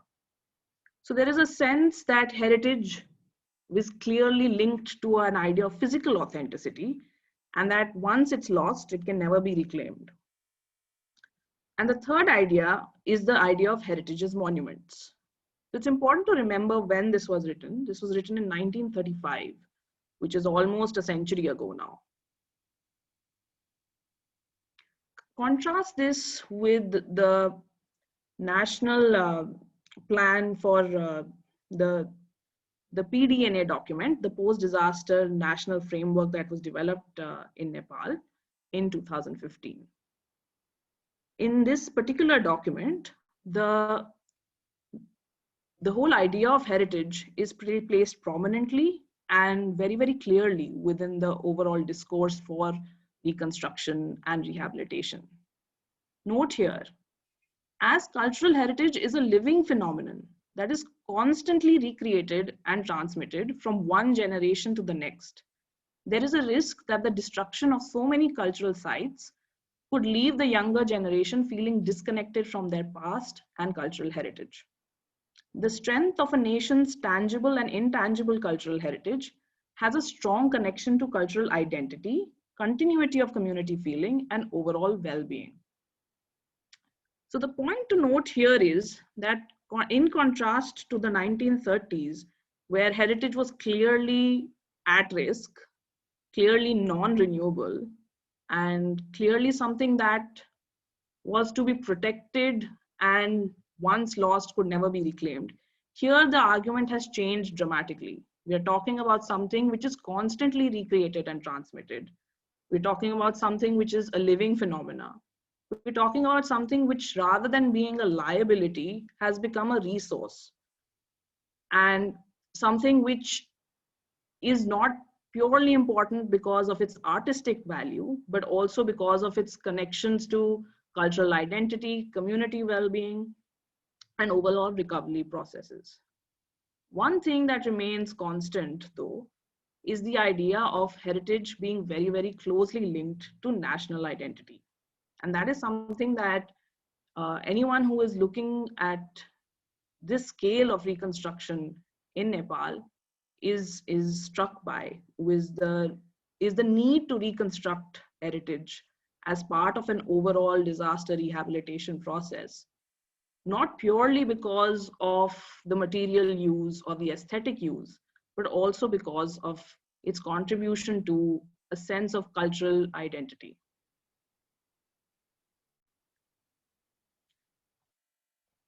These two pages are from a report written in 1979 from a project which was called the Bhaktapur Development Project.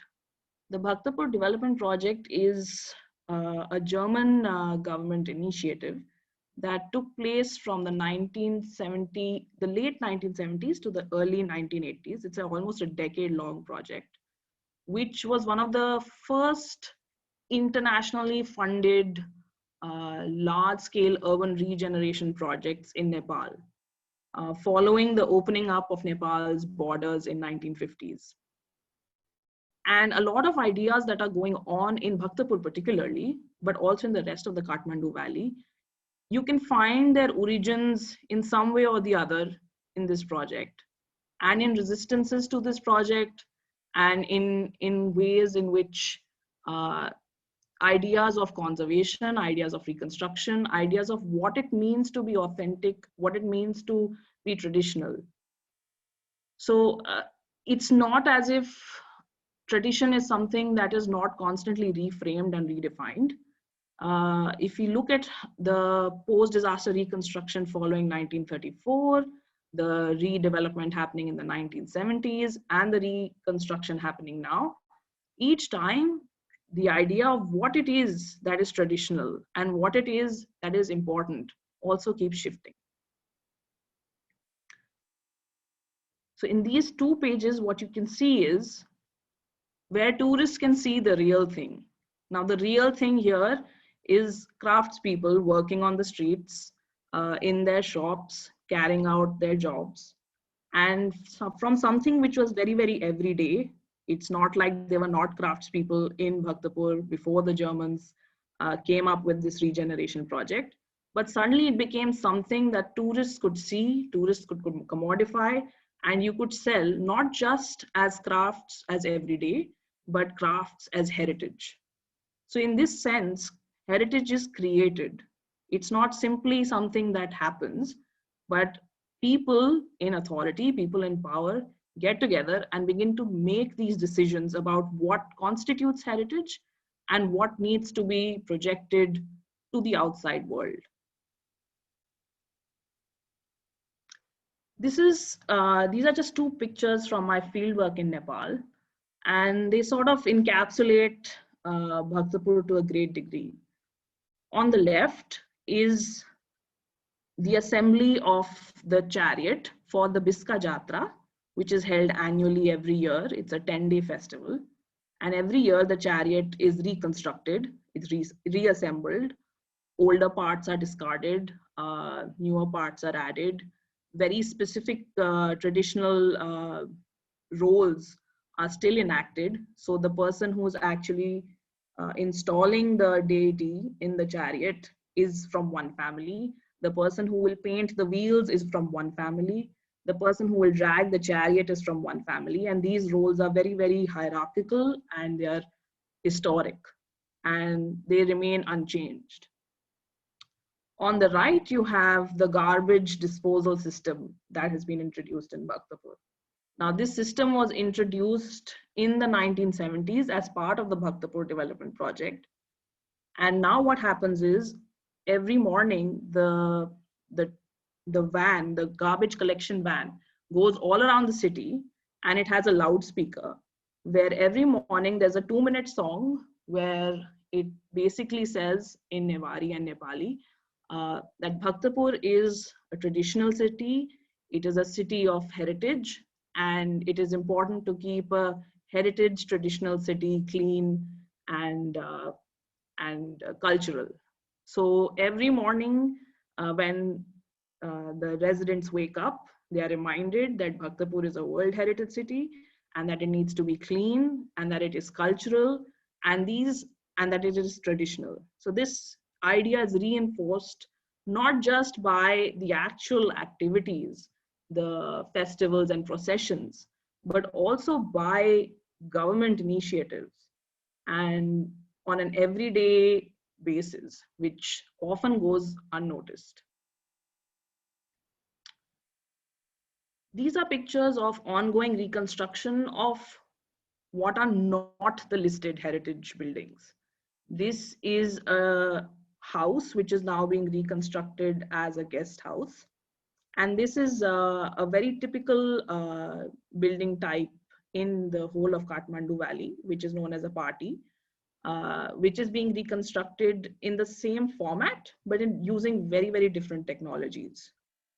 So as you can clearly see, here the building is an RCC framed structure, but it is being clad with a very specific type of brick, carved wooden elements, and its appearance, at least on the ground floor, is not too different from what might have existed here before. But inside is a different story. It's the heights are different, the proportions are different, the layout is different. So to a newcomer to Bhaktapur, it might look like the city, but to anyone with a keen eye for detail, it is clear that a lot has changed. And why is this vocabulary, which is sort of between tradition and modernity? It's not just something that is dictated by bylaws, but it is something that is dictated by the residents' own wishes. So for instance, one of the people that I interviewed, Raj Lakshmi Karmacharya, she said, if we don't have heritage, I think we have no identity of Bhaktapur. We are known in the world because of our heritage. Otherwise, who will know about this Bhaktapur? You will not visit here. So they have, in the residents to a great degree, have begun to internalize the idea of Bhaktapur as a heritage city, as the identity of it being, of looking a certain way, of people being a certain way. And this is an identity that is not just promoted by the government, not just promoted by UNESCO, but this is an identity that has been taken on by the residents. And that is why when you have reconstruction, even of everyday buildings, they are now presenting a unified facade.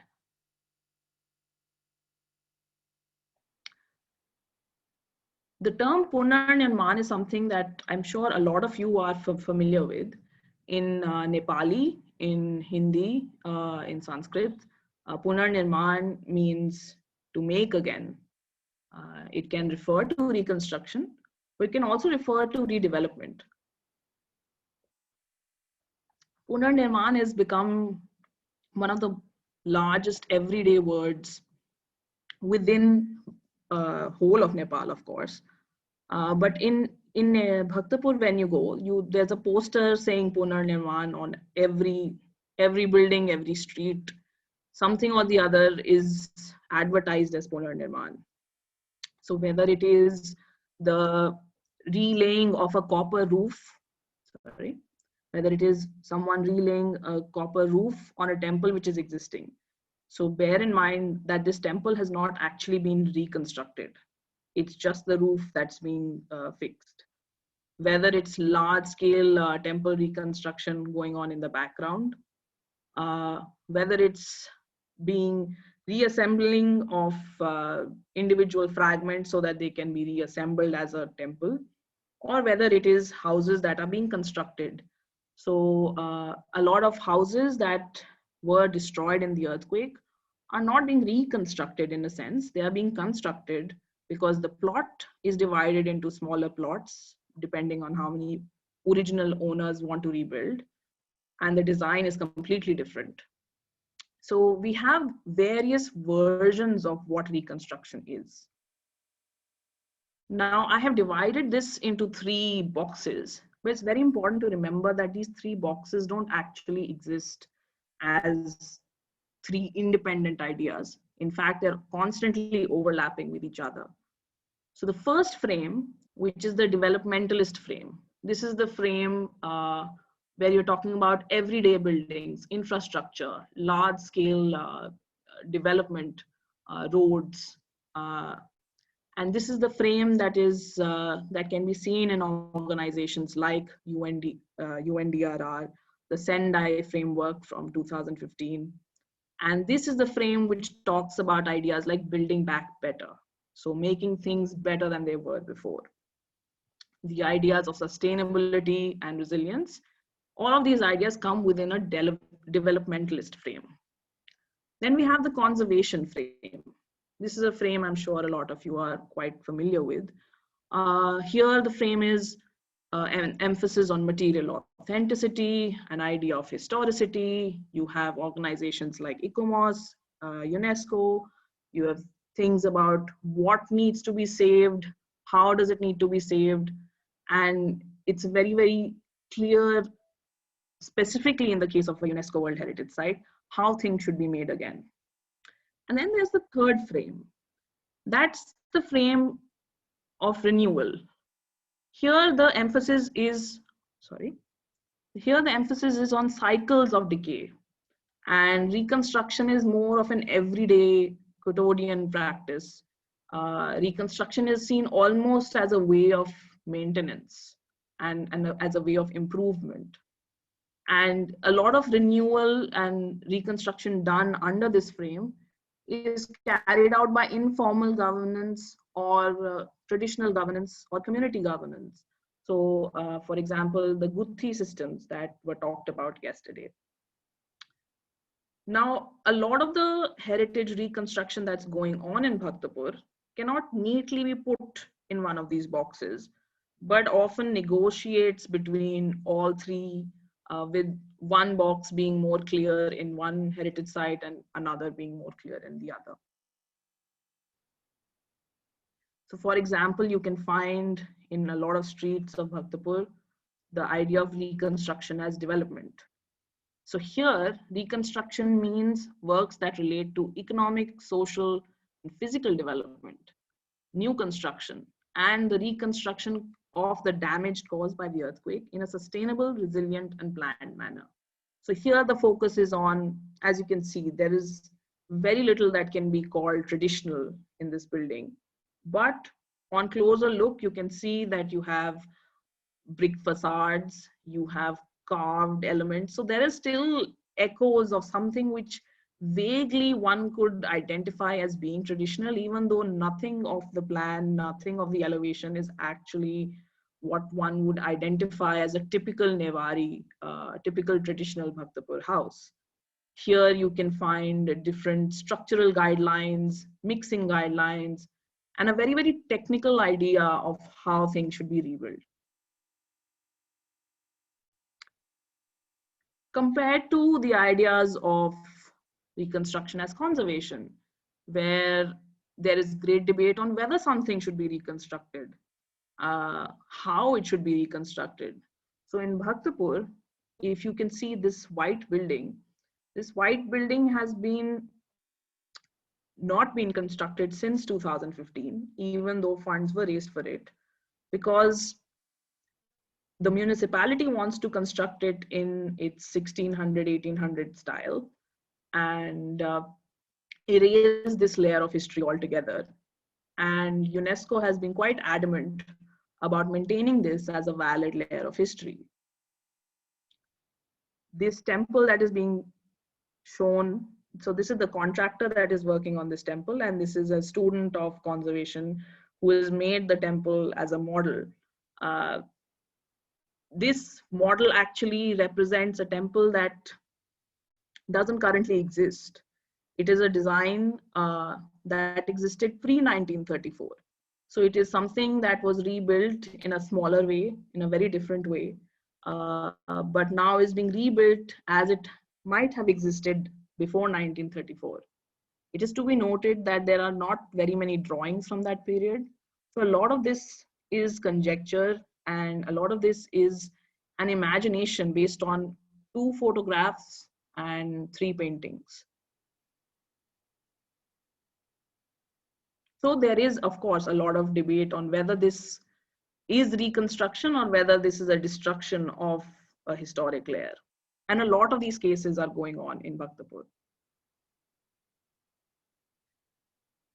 Then we come to reconstruction as maintenance and renewal. So these 2 definitions that I've got here are actually translated from the Nepali guidelines that are currently circulating, where the first definition refers to renovation, and the second one refers to cyclic renewal. So cyclic renewal is something which is very much part of the Nepal conservation ethos, which understands that because there have been earthquakes recurring over time, that buildings have been reconstructed repeatedly, and there is now what is effectively a tradition of reconstruction. And it is important to maintain that tradition as opposed to maintaining a physical authenticity.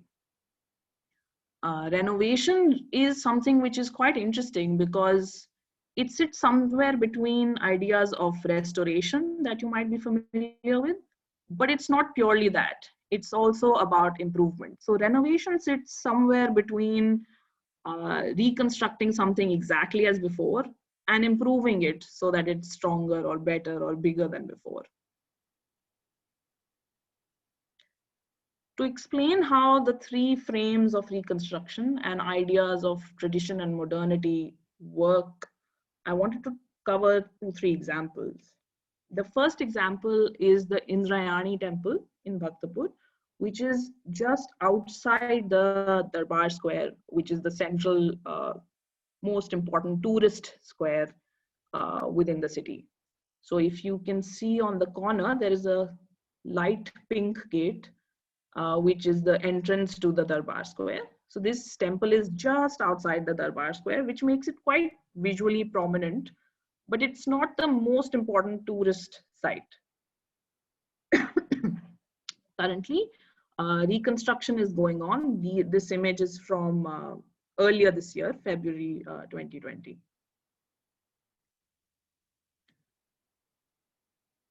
Binod Chandarai, who is the president of the local user committee.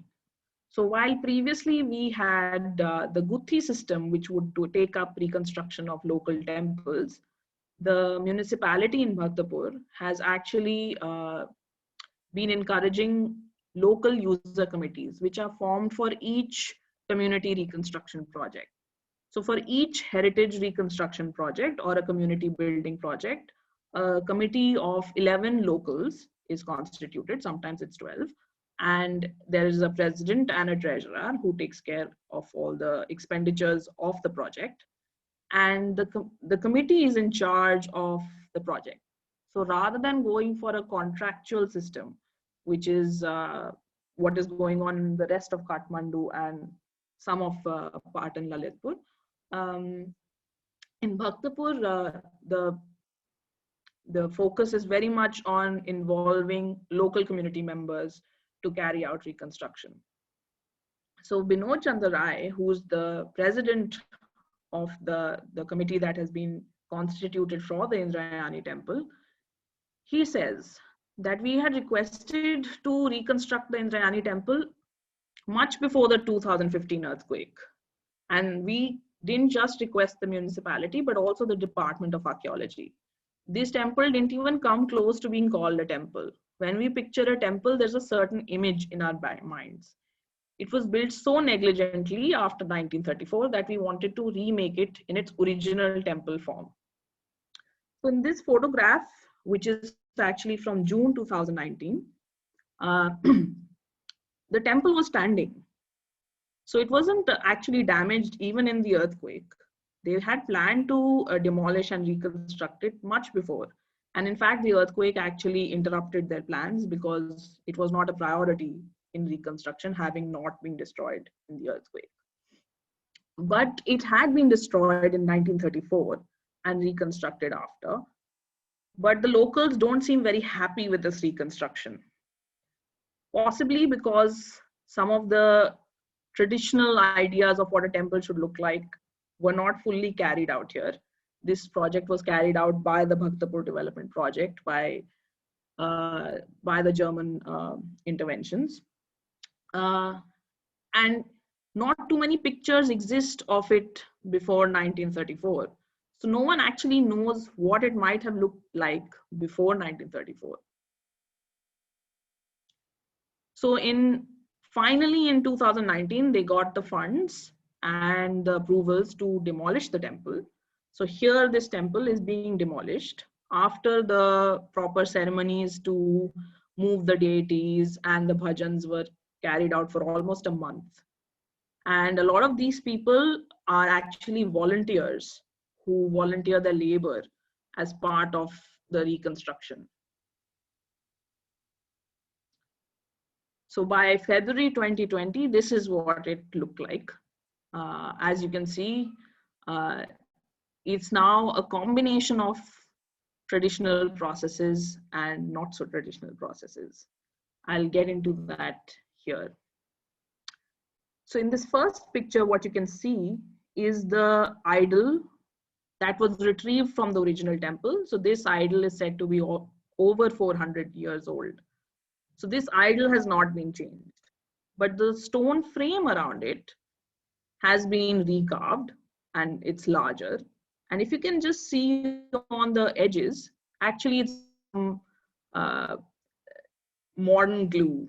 So it's a very peculiar frame which sort of combines machine cutting with traditional carving.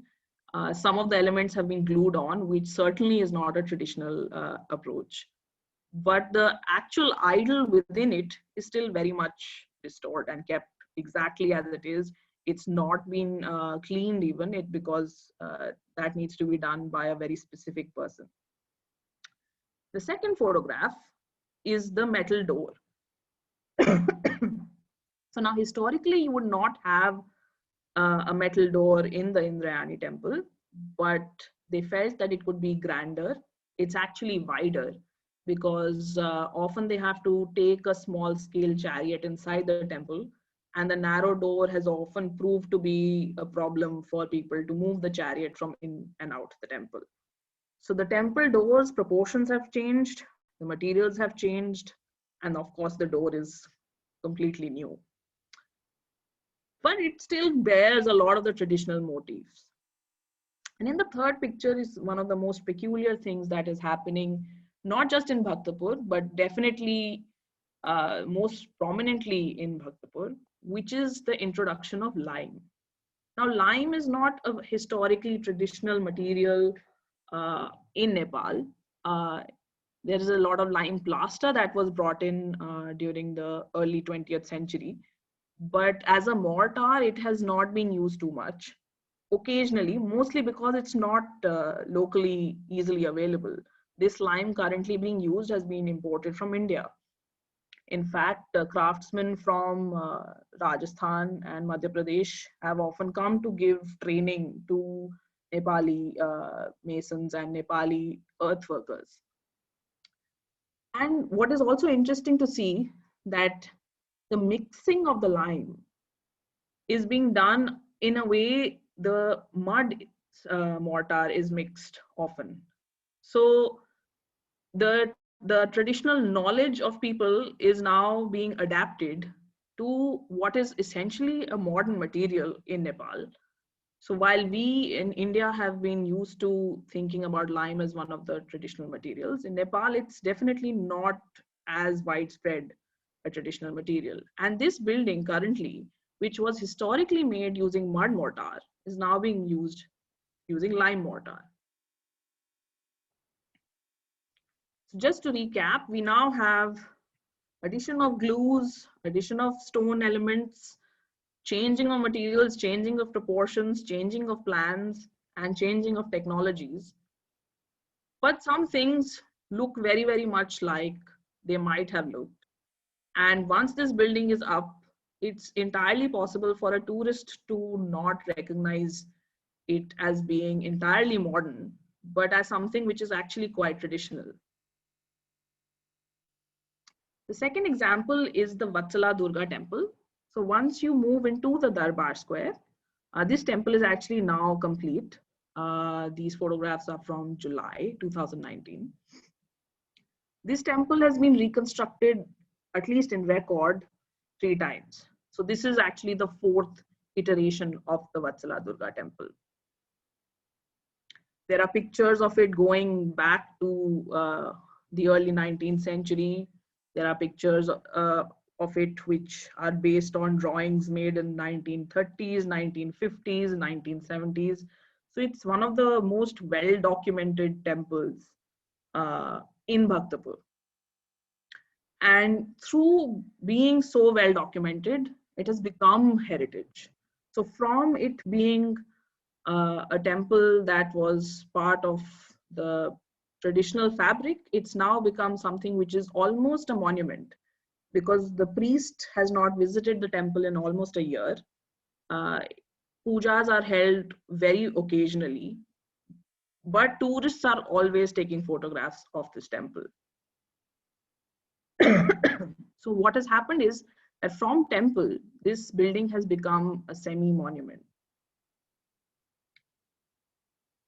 The idea of traditions being invented are also to do with ideas of heritage, which is to create a link with the past and to automatically imply continuity with the past.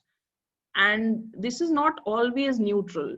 So in Nepal, the traditions that are being promoted are not universal. They are very specific Newari traditions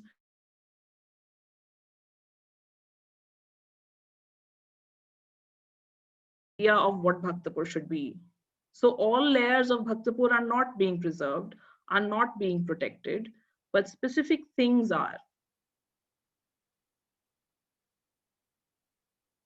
One of those things, so Very quickly, if you look at this picture, you see the Vatsala Durga temple and you see the people growing in it. So this temple, when it was reconstructed following 1934, so this image is actually pre-1934, all of these buildings fell down, including the Vatsala Durga. When it was rebuilt in the 1950s, that was the Department of Archaeology. Then it was rebuilt again by UNESCO in the 1970s, when a British archaeologist and conservator came, and he decided to reconstruct it using lime so that he could effectively remove all the people growing inside the temple. I don't know how many of you have heard about removal of vegetation from buildings, but you inject basically what is some kind of a toxin or a poisonous material. The plant dies, you remove the roots, and then you repair the cracks that it creates. Now, the peepal is a very peculiar tree because it is sacred in Hindu mythology. So often you will find this is also in Bhaktapur, where the peepal has completely overtaken the temple. So in conservation, the peepal is a nuisance and something to be removed. But in everyday practice, it's something that can actually supersede the temple. Now, these decisions are also made by someone. They don't happen automatically. So in one case, the temple is more important. In the other case, the peepal tree is more important. So it's also important to remember that tradition is something that also follows different hierarchies in different cases. Same thing with the individual fragments of the buildings. So it might seem like this is a quite blasphemous action, but this is actually from a procession.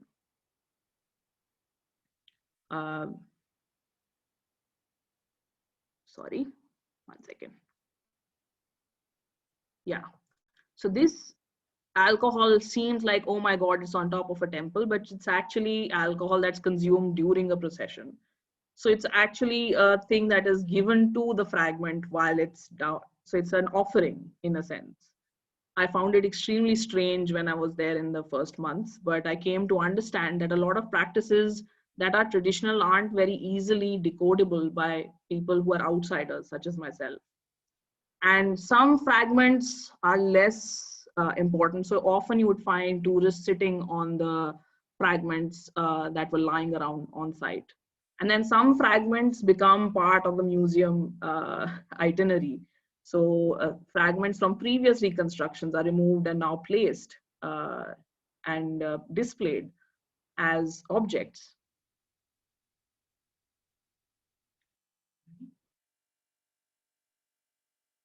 Sometimes fragments are things to be played with, and other times you can see that they are also objects that are being prayed to.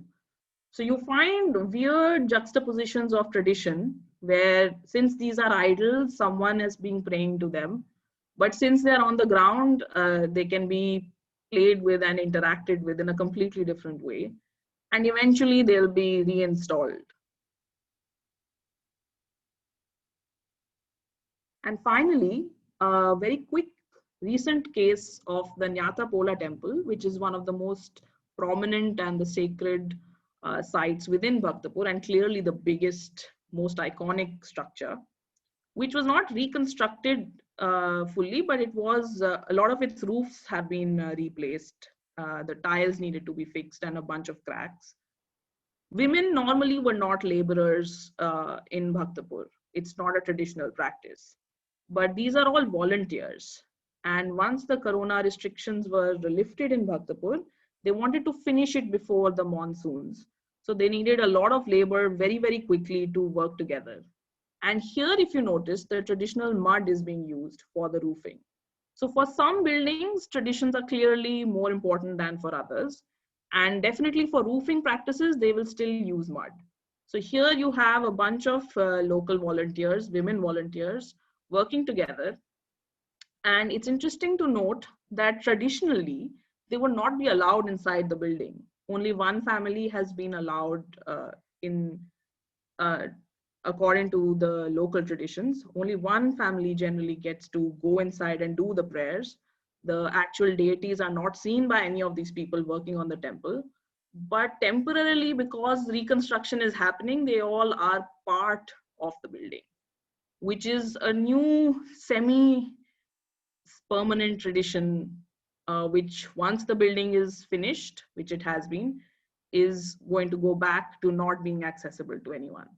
So there is an interesting contradiction in terms about accessibility of tradition and temporary lifting of tradition and creating new kinds of traditions through reconstruction.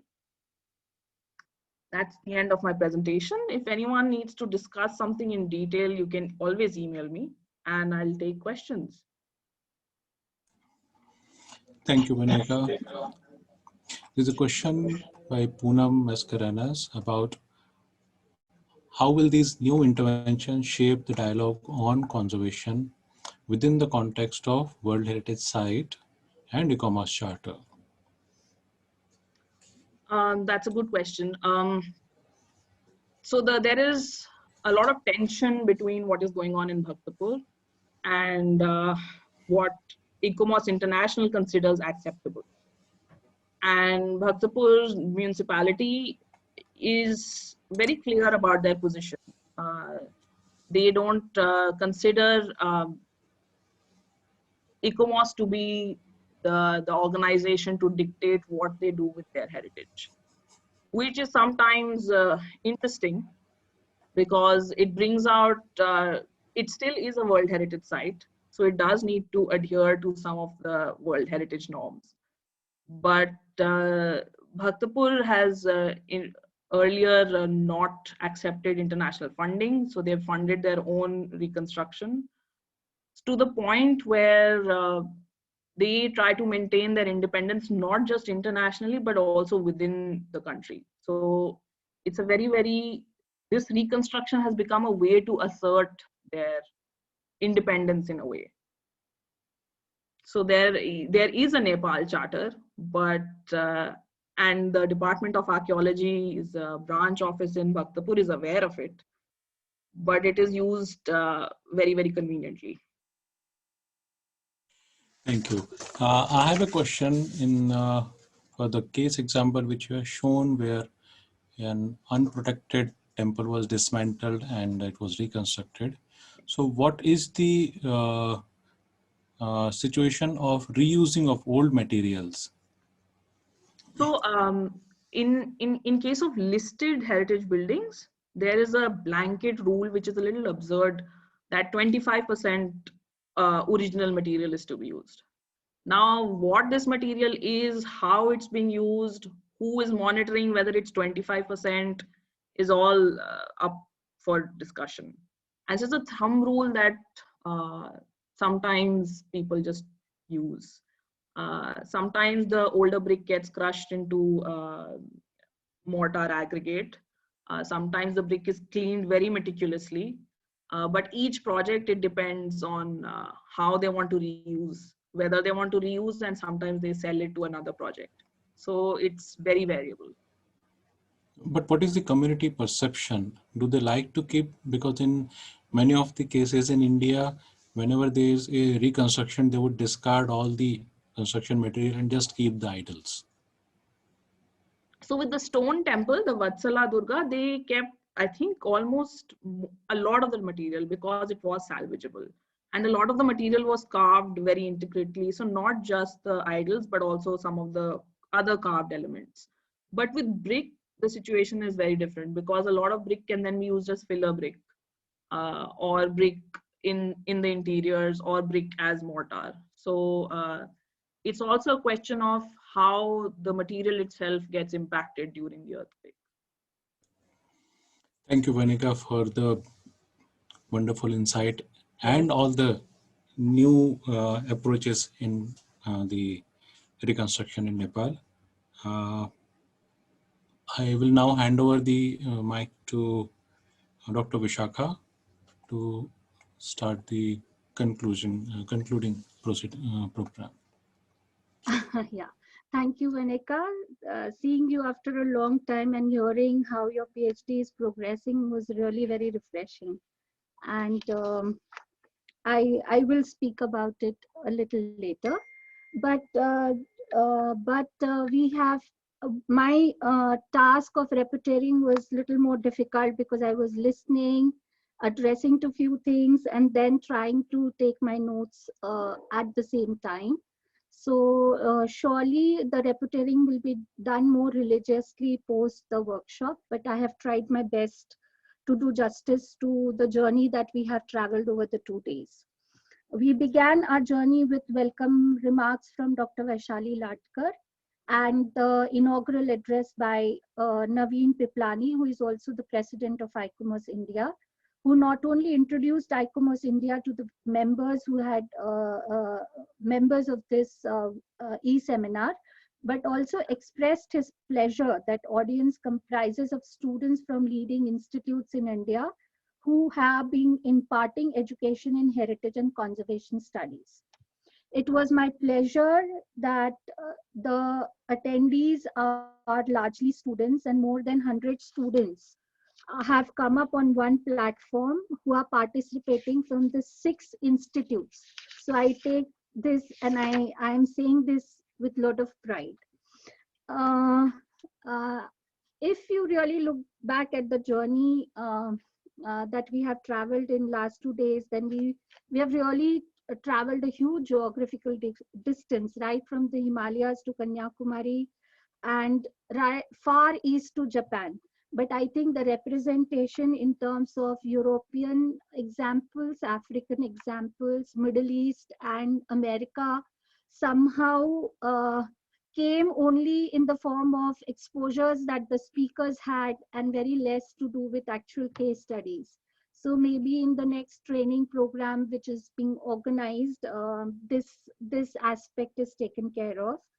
In the disasters also, it was interesting that right from the cloudbursts, heavy rains, cyclones, tsunami, fire, landslides, earthquakes, we have really covered a large multi-hazard spectrum where the emphasis was not only on the earthquakes, because that is the instant that comes to our mind. This e-seminar also came at a point where a lot of hands-on experience is being experienced in Nepal for last 1.5, 2 years, and in our e-seminar, lot of learnings have distilled down to the various students who have participated in this e-seminar, and that is another point of satisfaction, that it was not only about sharing an experience which was in the past, but it was something which is happening. It is something which a person has carried back the emotion and has shared with the students. So it was so much as if we were on the site of Nepal and we have really seen through.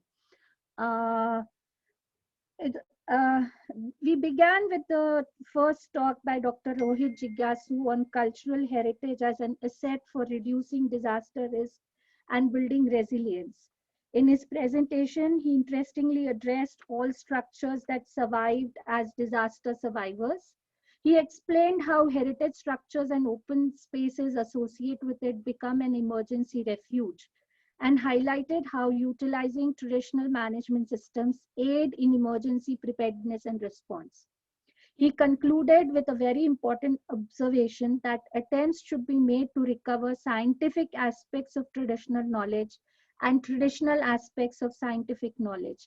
So he was really bringing out this kind of a debate where what overrides, we all have to work together, whatever be the knowledge, it has to tie up together. The second talk was by Dr. Ronit Chatterjee on disaster resilience of traditional livelihood. Usually in built heritage sector, we focus so much of built heritage that it was a very conscious attempt in this e-seminar that we expose to larger context of traditional livelihoods, of social and cultural aspects, of government work and government reports. A lot of NGOs contributing it, a lot of international communities contributing to it. So Dr. Ronit Chatterjee talk was on traditional livelihoods, and he highlighted the duality of disaster management, as disaster not only impact the assets, the buildings that we live in, but also to the livelihoods of the people. He highlighted the close relationship between culture, identity, and livelihood, and how if one impacts, the other automatically gets impacted, and putting back the whole cycle is never so easy. The third talk was by Dr. Rohit Ranjitkar, and he spoke on Patan Darbar Square cultural heritage and the earthquake effect and reconstruction. He showed examples of how total collapses and subsequent reconstructions had limitations and depended on skills, funds, and the will of the people. And he very well illustrated the entire process of rescue of artifacts and built structures. His main contribution was in highlighting that the reconstruction effort and the damage um, uh, and the change of attitudes of behaviors of reconstruction between what is being done now to what it was thought was most appropriate before. He concludes that for structural damage monuments, from rebuilding of monuments, we now emphasize on repair with structural reinforcement. For totally collapsed monuments, when new parts were made, now we are trying to save as much as possible, which is old, but we are only trying to reinforce to the maximum, which was not the case few decades back. The fourth lecture was again by Professor Arun Menon on risk reduction in built heritage, case example from recent earthquakes. He also shared examples of multi-hazard scenarios. He shared case examples of seismic improvement interventions in reconstruction of collapsed as well as partially collapsed historical monuments, and questioning the adequacy of these improvements that we are trying to do. He shared how traditional knowledge had its own typological advantage of construction system and interconnections between the various components which were constructed. He emphasized on the importance of regular maintenance, which is being going or diluting day by day, not only by refurbishing it with materials, but also the appropriateness of intervention. Today, we started with the fifth talk with Dr. Ram Satish on how traditional knowledge systems can integrate climate change and adaptation and disaster risk reduction. He, through his examples, shows the mismatch of adaptation strategies and norms towards the existing traditional knowledge systems existing within the society. He really questioned that all these studies that we carry out, who is going to adopt them, and who is going to scale the differences between the traditional knowledge systems to the new development scenarios that are being built in under the political and administrative pressures. He also shared the critical framework of adaptive built environments to the disasters and vulnerability, which he said is an ongoing framework, and it gives a lot of scope for us to think and work on it further. Sixth talk was by Dr. Benny Kuriakose on techniques and strategies for mitigating risk, a case study for Tamil Nadu. He not only shared his encounter with disasters, but his vast experience with working and negotiating administrators, local communities, and various standards of humanities that need to be maintained in post-disaster scenario, including gender equality, social justice, right to preserve their own choices, because post-disaster, people don't change in a moment, and everything that you do cannot be imposed on them. He also gave lessons through his experience that we should not look at housing as product, but as a post-disaster scenario. The entire process should be consultative and engaging. Hence, building post-disaster has to be process-based and not product-based.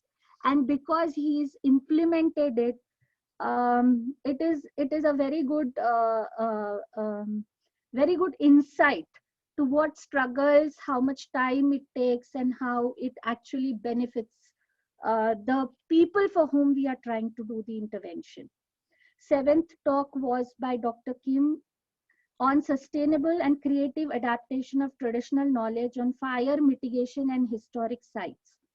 Case studies were discussed from Japan that illustrated how traditional methods and um, modern thinking through case examples, and thinking who shall be the first responder in disaster situation is critical, because many a times we think the government, but the government comes later. The first responder is really your neighbor. So thinking from that point of view and trying to build in intervention is what Dr. Kim has very successfully illustrated. He showed innovative methods of engaging with stakeholders. He shared the models of general management plan for cultural heritage in the Japan and the framework under which they all work. Eighth talk, of course, was our own Vanika Arora. She spoke about her. What I liked about her title was she had kept re in the brackets, and then she went on to share constructing heritage in Bhaktapur, Nepal, negotiating modernity and tradition. Her talk brought out the various theoretical debates towards post-disaster reconstruction frameworks of developmentalists, conservation and renewal. And she also tried to show the thin lines. But what I liked the most about her presentation was that she was trying to, in all her presentation, what I could gather was not to take traditional knowledge and people to be in isolation, but to understand that tradition, the way it is followed, is more important than only mapping or documenting the tradition, because tradition also follows different hierarchies and the system in which it is organized. It is not always we doing the research and they accepting, but what is acceptable, how much it is acceptable, and what they wish to accept becomes very critical. So I think all the talks across had a common thread and have answered and posed many questions to us as to what needs to be done.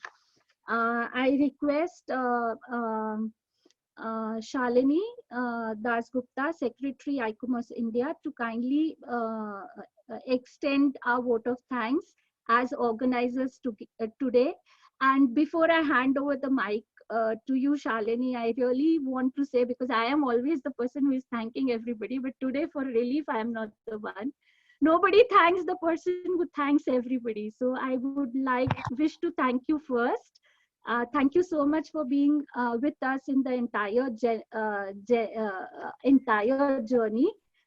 It was all made possible because of ICOMOS India, they extending the banner. And I do acknowledge the presence of Rima Ahuja, who being a vice president also has been together in our journey for 2 days continuously. We thank you, Rima. And Naveen, who is also here. And I also acknowledge the presence of many dignitaries in the participants list, which includes Professor Nalini Thakur, Professor Sanghamitra, the director of Singhbad College, Dr. Banerjee. We extend our warm acknowledgements. And before I also want to thank Poonam, who is there.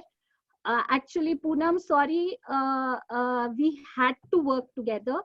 Not this time, but from next time onwards, we'll ensure that we work together with your NSC also. And I sincerely think that we have more time from next time onwards. This was just for the students, so we had some lot of things to say. Shalini, I extend the mic to you. Thank you, Vishaka. Thank you for, you've done half my job by thanking half the people who are there in my list. So this has been a very successful collaboration between the three organizations of SPA Bhopal, Singhbad Institute, and ICOMOS India. So on behalf of all the three organizations, I would like to first start by thanking Dr. Anuradha Chaturvedi from SPA Delhi, Dr. N. Sridharan and Professor Ajay Khare from SPA Bhopal, Dr. Kailash Rao from SPA Vijayawada, Professor Anirudh Paul and Manoj from Kamla Raheja, Mumbai, Professor Jigna Desai from SEPT, Dr. Parul Munjal from Sushant, Dr. Banani Banerjee from Singhbad University, and not to forget Mr. Naveen Piplani, our President ICOMOS, and Professor Arun Menon, NSC counselor, who's been motivating all our NSCs to do newer and newer experiments. I would like to actually, big thanks are due to all the people who worked behind the scenes to make this seminar or workshop a success. And big thanks due to Vishakha, Vaishali, Ramesh, Sonal, Purva, and Sujata. So it's been really an interesting workshop with such a wide range of case studies and a very comprehensive seemed like a very comprehensive coverage of all the disaster aspects. So would like to end by thanking all the speakers who took out time to share their knowledge, and of course to all the participants who took time to be part of this wonderful venture. So thank you all for joining in, and we look forward to many more such collaborations between with various NSCs of ICOMOS India and institutional members or non-members to work with ICOMOS India.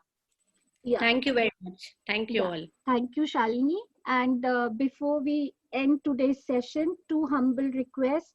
The link to the feedback form, it just takes 2 minutes. Please do fill in the feedback form. It is very critical. And also that it is as a ritual that we do these days. Please put on your videos, and if some of the participants would like to share their experience of 2 days, please raise your hand. We may just ask you to speak, or just add in your chat box that you wish to speak, then we would get you online. Khare sir, thank you so much. Apart from Reema, you were also there continuously with us, supporting us, and it was so very critical to have you around. Thank you all. It is really interesting. Now getting cold.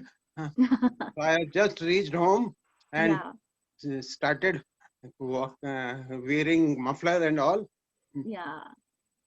Suddenly, Central India is chilly, and it seems South Central is India raining. is experiencing cold wave. Yeah. Thank you. And if there is a screenshot requirement, then invite all. Yes. Please, everyone, please put on your videos. We should have our screenshots. Purva, are you taking it? Yes, ma'am, I'm taking it. I'm just waiting for some people who are just switching on the videos. Okay.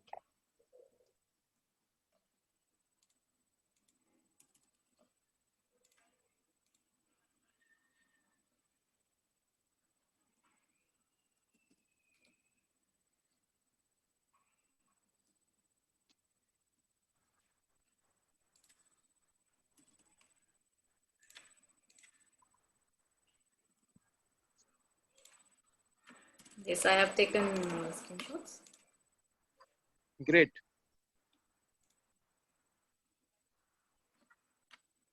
A request to all the participants, please fill the feedback form. It will help us to organize us better next time. Thank you. Thanks all.